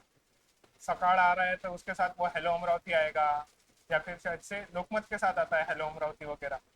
मतलब पब्लिकेशन है कुछ ना कुछ। जैसे मैंने बताया कि हर इकोनॉमी में डाटा का इंपॉर्टेंस रहता है, तो पर्टिकुलरली आरबीआई के केस में भी जो आरबीआई पब्लिश करती है, उसका भी, उसमें भी डाटा का रोल होता होगा। पर मैं पहले ये नहीं स्टार्ट करना चाहता हूँ, क्योंकि इस पर डायरेक्ट क्वेश्चन नहीं आएगा, एक ब्रॉड वे में आपको पता होना चाहिए, इसलिए मैंने ये चीज इंक्लूड की है। हम सबसे पहले यही देखते हैं कि आरबीआई को पैसा कहाँ कहाँ से आता है। तो आपके हिसाब से आरबीआई को पैसा कहाँ कहाँ से आता होगा? कैसे मतलब समझो, मैं एक आदमी हूँ, कोई भी, तो उसके पैसे कमाने के जरिए होते हैं। अगर वो पढ़ा लिखा है तो पढ़ा लिख मतलब पढ़ाई, क्या बोलते हैं, पढ़ा के एजुकेशन सेक्टर चले जाएगा, या फिर कोई कॉम्पिटिटिव एग्जाम की पढ़ाई कर लेगा, वहां से वो पैसे कमाने का सोचेगा, या फिर कोई बिजनेस कर लेगा वगैरह, सब चीजें चलेगी। आरबीआई इतना बड़ा आदमी है, आपको क्या लगता है कि वो पैसे कैसे कमाता होगा एट दी एंड? क्या लगता है आरबीआई कहाँ भेजता होगा पैसे? हाँ, हाँ वो भी है, बराबर है। गवर्नमेंट बॉन्ड, बहुत सही बहुत सही। वही गवर्नमेंट बॉन्ड से मतलब ट्रेजरी बिल्स है, बराबर। और क्या लगता है आरबीआई और कहाँ है, कहाँ कहाँ से, कहाँ कहाँ पैसे इन्वेस्ट कर सकता है? अगर मेरे पास थोड़े पैसे आ जाएंगे, मैं क्या करूंगा? रियल एस्टेट में इन्वेस्ट करूंगा, सोना खरीद लूंगा, और क्या करूंगा मैं? दुकान, शेयर मार्केट, हाँ शेयर मार्केट वगैरह कर लूंगा। इतना नॉलेज नहीं है उसका मेरे को, पर पर ब्रॉडली मैं थोड़ा बहुत जान के फिर चीजें, नहीं तो फिर वो तो अभी अंधाधुंधी में कार्यक्रम हो रहा है कि भाई मेरे को ऐसा अंदर से आ रहा है कि ये शेयर के भाव बढ़ेंगे, फिर मैं इसमें इन्वेस्ट करूँ, ऐसा काम नहीं है। थोड़ा सोच के करना पड़ेगा वहां पे इन्वेस्ट। क्या लगता है आरबीआई है वो, कहाँ से पैसे कमाता होगा वो? थोड़ा सोच के देखा करो। उसके पास बहुत सारे पैसे है, मेरा क्या क्या करता हूँ वो एक आंधी कटिंग की दुकान नहीं खोलने वाला है ना? आरबीआई वो क्या करेंगे आरबीआई? अरे तुम तो कुछ भी बोल सकते हो यार, मैं प्लेटफॉर्म पे खड़े रह के कुछ भी बोलता हूँ, क्या पता यूट्यूब पे क्या समझते होंगे मेरे को। पर सोच के तो देखो, क्या क्या कर रहा हूँ आरबीआई आपके हिसाब से? कहाँ पैसे, उसके पास पैसे है, कहाँ डालता हूँ वो पैसे? कहाँ डाल सकता है वो पैसे? सोच के देखिए, क्या है उसके पास में, क्या चॉइस है उसके पास में आपके हिसाब से? जैसे हम इंडिविजुअल्स हैं, हमारे पास में ये चॉइसेस है, एक आरबीआई है वो, उसके पास क्या क्या चॉइसेस है? मैं आपको, अच्छा ठीक है छोड़िए, मैं बताता हूँ। आरबीआई का इनकम के बहुत सारे जरिए हैं, और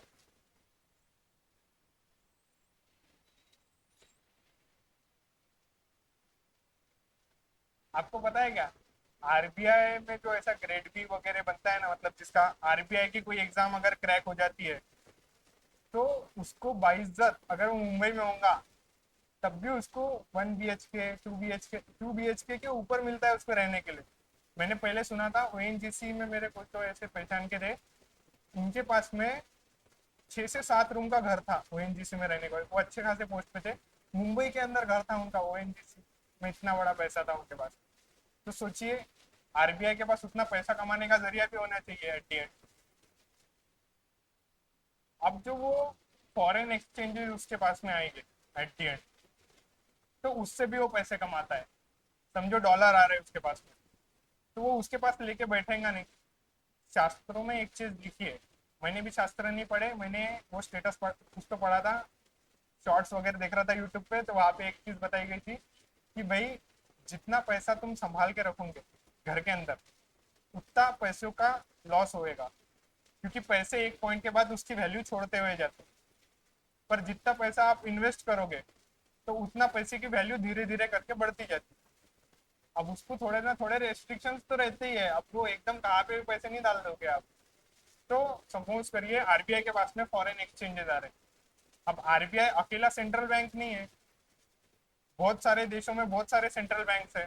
तो आरबीआई खुद के पैसे वो वाले सेंट्रल बैंक में रखता, वहां पे उसको इंटरेस्ट मिलता, वहां से वो पैसे कमाएगा।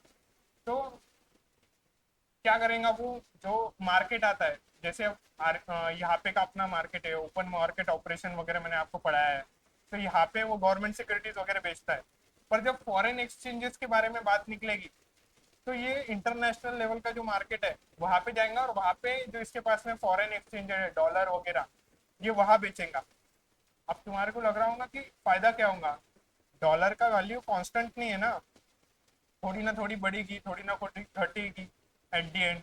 तो जब मतलब अब डॉलर की वैल्यू कम ज्यादा क्यों होगी, क्योंकि जो वहां पे का सेंट्रल बैंक है यूएसए का, वो भी इंटरेस्ट रेट रखता होगा, है ना, कि भाई इतने इंटरेस्ट रेट पे हम हमारा लोन देने को तैयार है करके। तो जब इंटरेस्ट रेट कम रहता, तब वहां से पैसे ले लिए जाते, और जब इंटरेस्ट रेट ज्यादा रहता, तब बाहर बेचे जाते, तो उससे फिर कमाई हो जाती। तो फॉरेन एक्सचेंज से भी आरबीआई पैसे कमा रहा है। फिर जो ओपन मार्केट ऑपरेशन आरबीआई करता है गवर्नमेंट सिक्योरिटीज के साथ में, उससे भी वो पैसे कमाता है। Incomes from government securities it hold. Open market operation में ही हर गवर्नमेंट सिक्योरिटी बेची जाती है ऐसा नहीं है, सेकेंडरी मार्केट वगैरह में भी गवर्नमेंट सिक्योरिटीज जाती। ये आपको चीज जब मैं कैपिटल मार्केट पढ़ाऊंगा इसके बाद तब क्लियर हो जाएगा। Return from its foreign currency assets that are invested in the bonds. अब बाहर के देश भी बॉन्ड्स लाते हैं उनके उनके, वो उनके गवर्नमेंट की तरफ से बैक एंड पे एसेट रहता है उसको। तो जो यूएसए बॉन्ड्स लाएगा, आरबीआई उसमें भी इन्वेस्ट करता है और उससे पैसे कमाता है। जैसे अपनी गवर्नमेंट सिक्योरिटीज है ना अपनी, वैसे ही यूएसए की भी बॉन्ड्स है, उसमें फिर ये इन्वेस्ट करता है। बाद में एक international bank for international settlement है, उधर भी आरबीआई इन्वेस्ट करता है। बाद में फिर जो बैंक को लोन दे रहा है वो शॉर्ट टर्म पे, मैंने आपको बताया था कि भाई कौन सा कंसेप्ट था वो जिससे बैंक्स को पैसे मिलते हैं, मैंने बताया था आपको। थोड़ा सोच के देखना, मैं नहीं बताऊंगा अभी, देखना आपने सोच के, क्योंकि मैंने आपको बताया था कि आरबीआई लोन दे रहा है करके, और फिर आरबीआई लोन ले रहा है करके बैंक से वगैरह, ये चीज मैंने आपको बताया था। ऐसा ऊपर रेपो रेट वगैरह वही है, repo rate, reverse repo rate, उससे भी आरबीआई के पास में पैसे आते हैं। मैनेजमेंट कमीशन ऑन हैंडलिंग, हाँ, अब वो गवर्नमेंट के व्यवहार हैंडल कर रहा है ना, तो उससे भी वो पैसे कमाता है। मतलब वो गवर्नमेंट के लिए भी फुकट में काम नहीं कर रहा है, उससे भी उसको कमीशन आता है जब वो मैनेजमेंट करता है कि भाई जैसे मेरे पास थोड़े पैसे आ गए, तो मैं किसी सीए के पास नहीं जाता हूँ कि भाई मेरे पास इतने इतने पैसे, तू मेरे को बता कि मैंने कहाँ पे इन्वेस्ट करना चाहिए। क्योंकि वो सब चीजें कंपेयर करेगा ना कि गोल्ड के भाव इतने जा रहे हैं फिर इतने बढ़ सकते हैं, जमीनों के भाव ऐसे जा रहे हैं और फिर इतने बढ़ सकते हैं और यहाँ से कमाई ज्यादा है। तो फिर आरबीआई क्या करता है, इनके लिए भी काम करता है। आरबीआई सोचता है कि भाई तुम वहां से लोन ले लो, तुम्हारे को इंटरेस्ट रेट कम मिलेगा, या फिर वहां से ले लो या फिर लोगों से ले लो। तो ये सब डिसीजन जो बोरोइंग डिसीजन है, स्टेट गवर्नमेंट बोलो या फिर सेंट्रल गवर्नमेंट बोलो, उसके ये आरबीआई खुद लेता है उनके लिए, मतलब बताता है उनको, राय देता है, उसके लिए भी उसको पैसे मिलते हैं। और एक टर्म होती है जो यहाँ पे नहीं है, सिग्नियोरेज का नाम सुना है क्या किसने, लिख लीजिए ये टर्म, क्योंकि इंपॉर्टेंस है इसका। डायरेक्टली भी ये पेपर में आया है कि सिग्नियोरेज क्या रहता है करके, मैं गलती से यहाँ पे डालना भूल गया।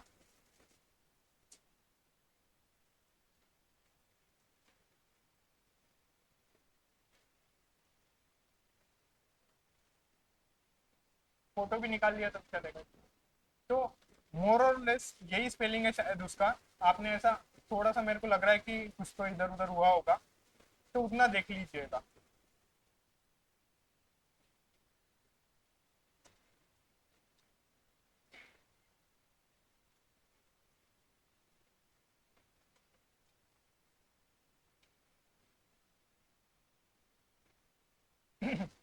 तो सिग्नियोरेज का मीनिंग क्या होता है बताएं।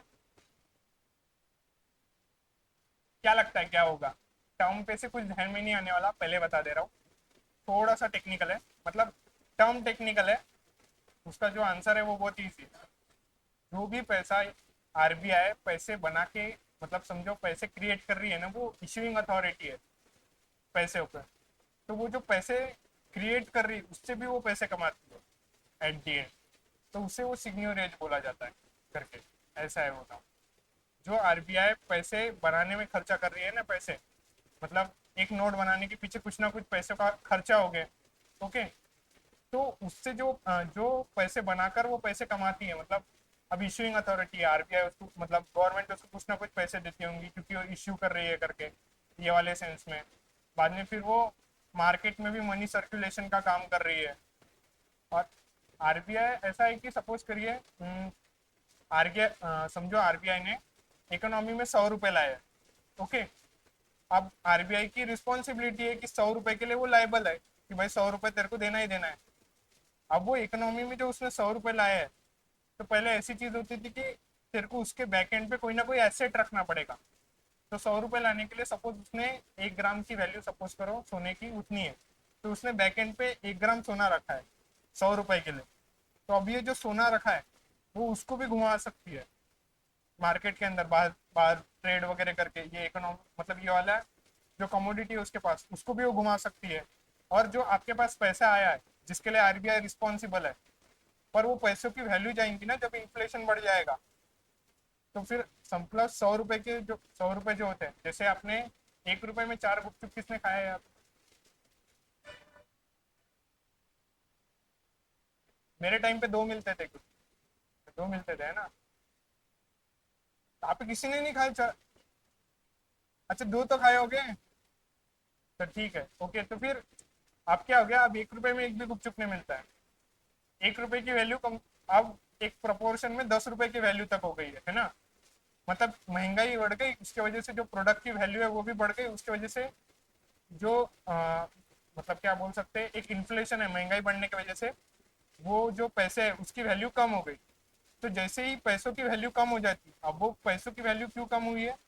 क्योंकि वो ज्यादा प्रोपोर्शन में हो गए, वो वाले सब रीजन मैंने आपको बताया है। पर उसके बैक एंड पे जो गोल्ड रखा था उसकी वैल्यू तो उतनी है ना जो आरबीआई के पास में है। मतलब फिर आरबीआई के पास में जो पैसे है, जो वैल्यू वाला सोना है, उसकी वैल्यू तो बढ़ती जा रही ना, और पैसों की वैल्यू कम होती जा रही। मतलब आरबीआई की जो लीगल रिस्पॉन्सिबिलिटी है एक पैसे चुकाने के लिए, जब कोई लेने आएगा उसके पास से, वो कम होती जा रही है, उससे भी आरबीआई पैसे कमाती है। अब इतना डेप्थ में मत जाओ, इतना यूपीएससी के लिए जरूरी है। मैं सिर्फ इतना बोलना चाहता हूँ कि जो आरबीआई पैसे बनाकर, मतलब मैन्युफैक्चर करके पैसे, जो पैसे कमाती है उससे सिग्न्योरेज कहते हैं।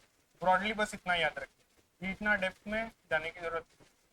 तो उसे सिग्न्योरेज कहते हैं। अब आरबीआई एक्सपेंडिचर भी करती होंगी, पैसे खर्चा भी करती होगी एट दी एंड। आरबीआई पैसे खर्चा कहाँ पे करेगी? प्रिंटिंग ऑफ करेंसी नोट, जो नोट्स बना रही है उसके अंदर उसके पैसे खर्चा हो गए। बाद में सैलरी देंगी उस स्टाफ को at the end. Giving commission to banks for undertaking transaction on behalf of the government. अब आपने सुना होगा कि भाई कुछ ऐसे काम है जो आरबीआई बैंक्स को बोलती कि भाई ये काम कर, क्योंकि गवर्नमेंट ने उसके ऊपर मॉरल रिस्पॉन्सिबिलिटी लाई है कि भाई ये वाले काम बैंक से करा दो क्योंकि वो लोकल लेवल पे मौजूद है। आरबीआई के हर जगह पे नहीं है ना ब्रांचेस, उससे लोग डील भी नहीं कर सकते, तो वो बैंक्स को काम में लगाएगी। तो उसके लिए वो बैंक्स को पैसे देती है, तो उसमें उसके पैसे जाते हैं, खर्चा होते हैं। बाद में जो प्राइमरी डीलर्स वगैरह रहते हैं जो गवर्नमेंट सिक्योरिटीज के साथ डील करते वगैरह, कि मैंने आपको प्राइमरी डीलर पढ़ाते हुए बताया था, तो उनको भी ये पैसे देती है कि भाई तुम गवर्नमेंट सिक्योरिटीज को घुमाने के लिए काम कर रहे हो मेरे साथ बेचने वगैरह के लिए, तो इसलिए भी उसको उनको भी पैसे देना पड़ते हैं, वहां पे भी उसका एक्सपेंडिचर होता है।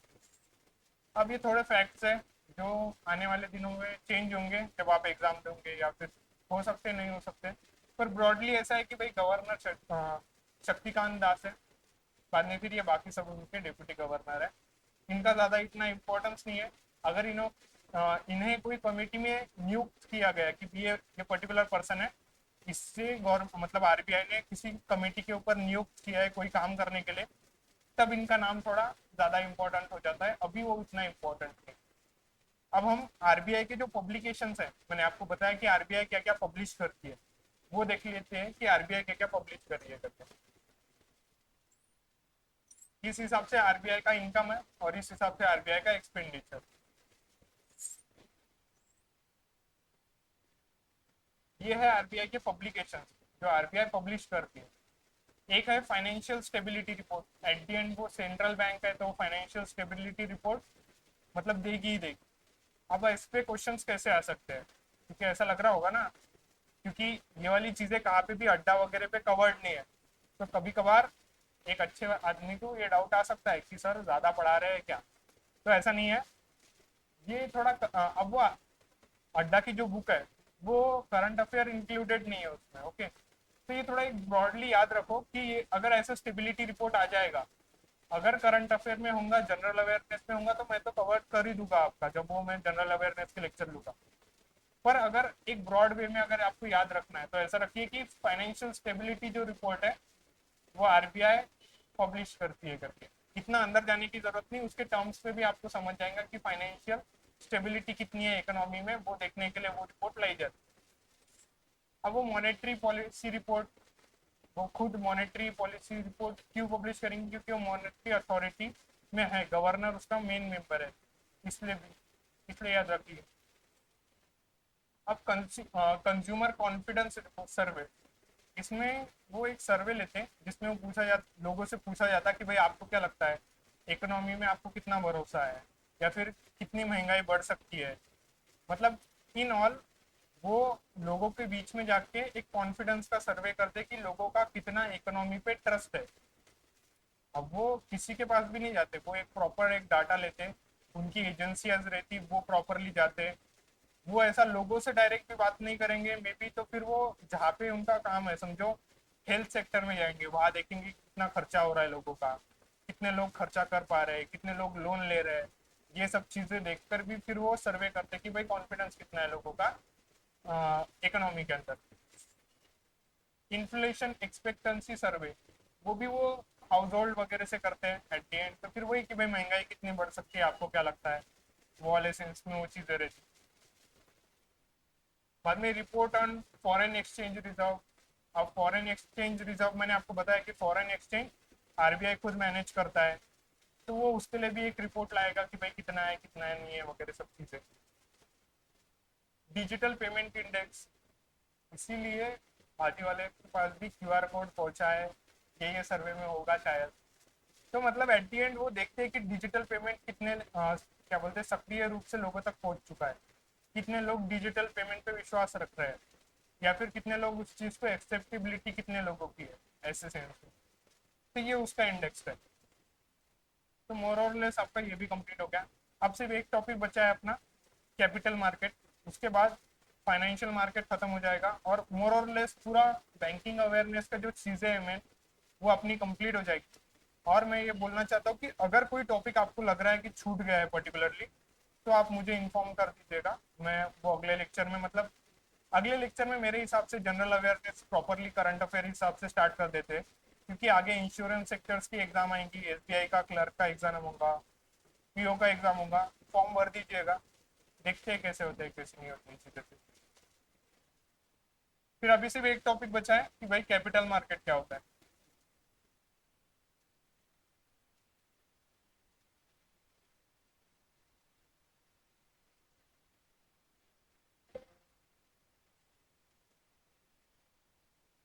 ये हमने पिछले क्लास में सिक्योरिटीज वगैरह पढ़ी थी, डेब्ट सिक्योरिटी पढ़ा था, इक्विटी सिक्योरिटीज पढ़ी थी, ये सब चीजें पढ़ी थी। अभी हम कैपिटल मार्केट देखेंगे और गवर्नमेंट सिक्योरिटीज कहाँ पे कौन से प्लेटफॉर्म पे ट्रेड हो रही है, बस उतना देखेंगे और चीजें कंप्लीट हो जाएगी।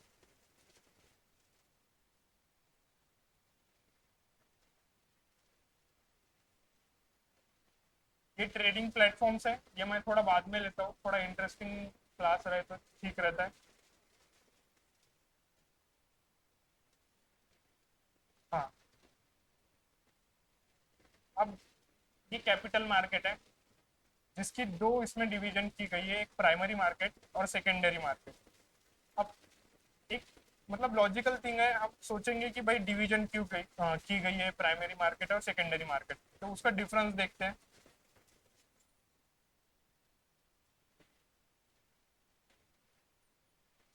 पहले तो मैंने ये थोड़ा नोट्स और थोड़ा सिंपलिस्टिक वे में देख रहा था कि और थोड़ा कैसे कर सकते हैं, तो मैंने सिर्फ ये एक लाइन जो है ना वो नई डाली है, नहीं डाली नहीं है, नई डाली। तो ये न्यू लाइन है कि भाई financial market for buying and selling डेब्ट एंड इक्विटी सिक्योरिटीज, मतलब कैपिटल मार्केट के अंदर डेब्ट और इक्विटी दोनों सिक्योरिटीज ट्रेड होती है। अब वो कैसी होती है कैसी नहीं होती है वो हम देखें। तो it is a market where investors buyers and issuers of securities sales engage in issue वगैरह, ये तो आपको पता होगा। लॉन्ग टर्म है, ये भी मैंने आपको पिछले बार बताया था कि ये लॉन्ग टर्म के लिए कैपिटल मार्केट की चीजें चलती है। अब इसका दो टाइप्स में कैटेगराइजेशन है, प्राइमरी मार्केट सेकेंडरी मार्केट, ये भी मैंने आपको बताया है। अब प्राइमरी मार्केट और सेकेंडरी मार्केट पर्टिकुलरली क्या है वो देख लेते हैं।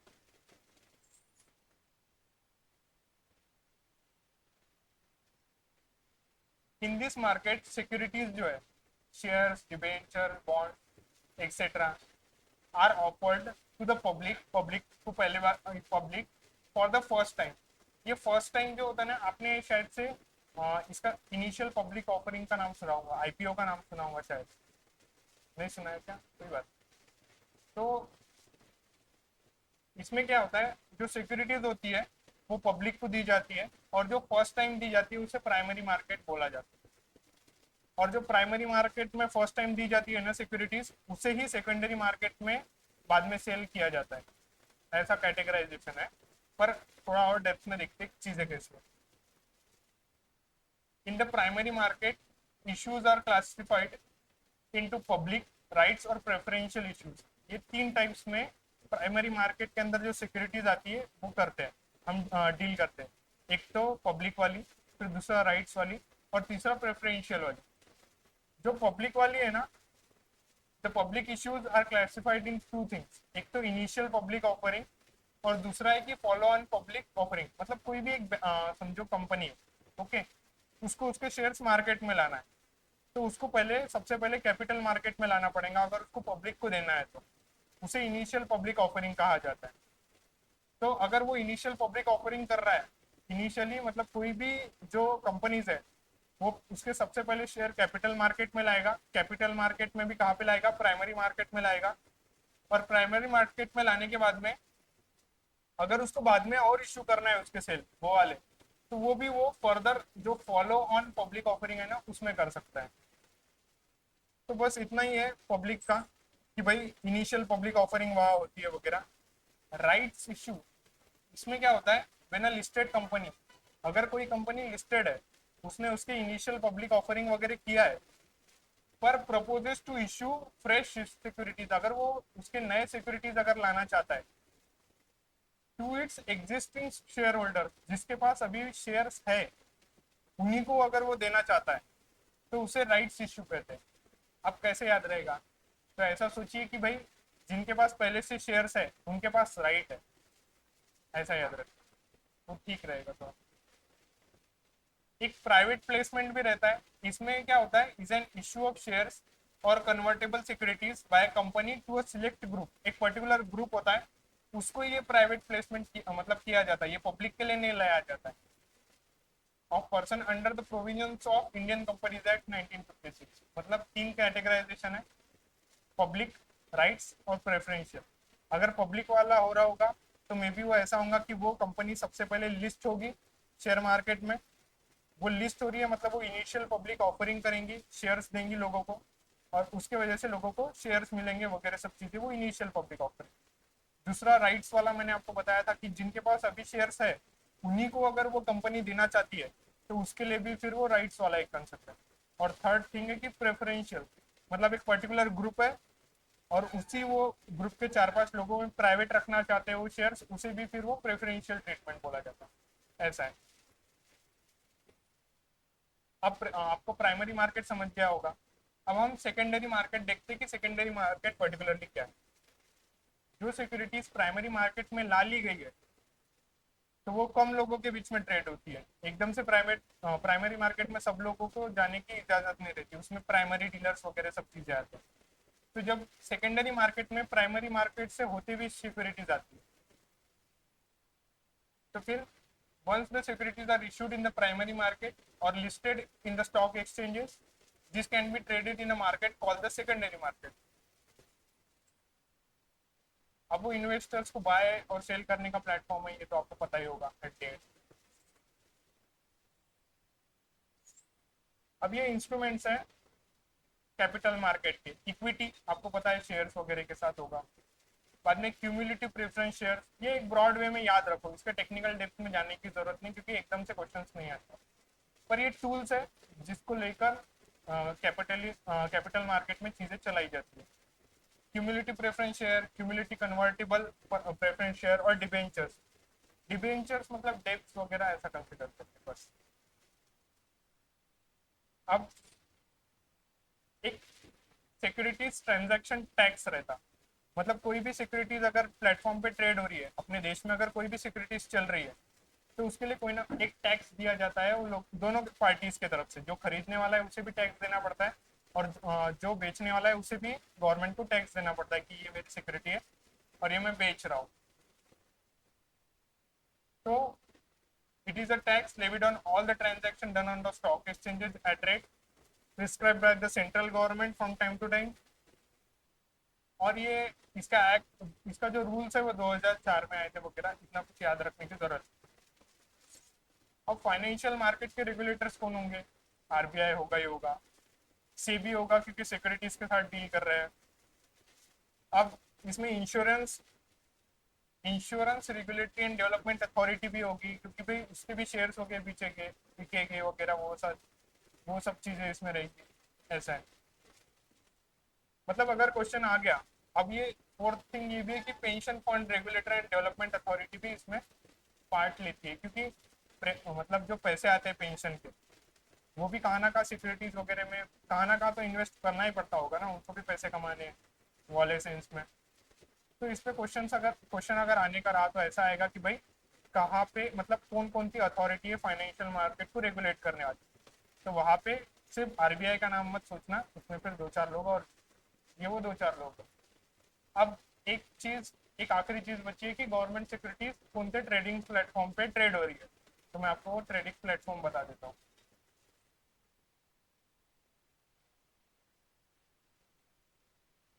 हो गया यार, मेरे भी आखिरी क्लास है, थोड़ा सा ये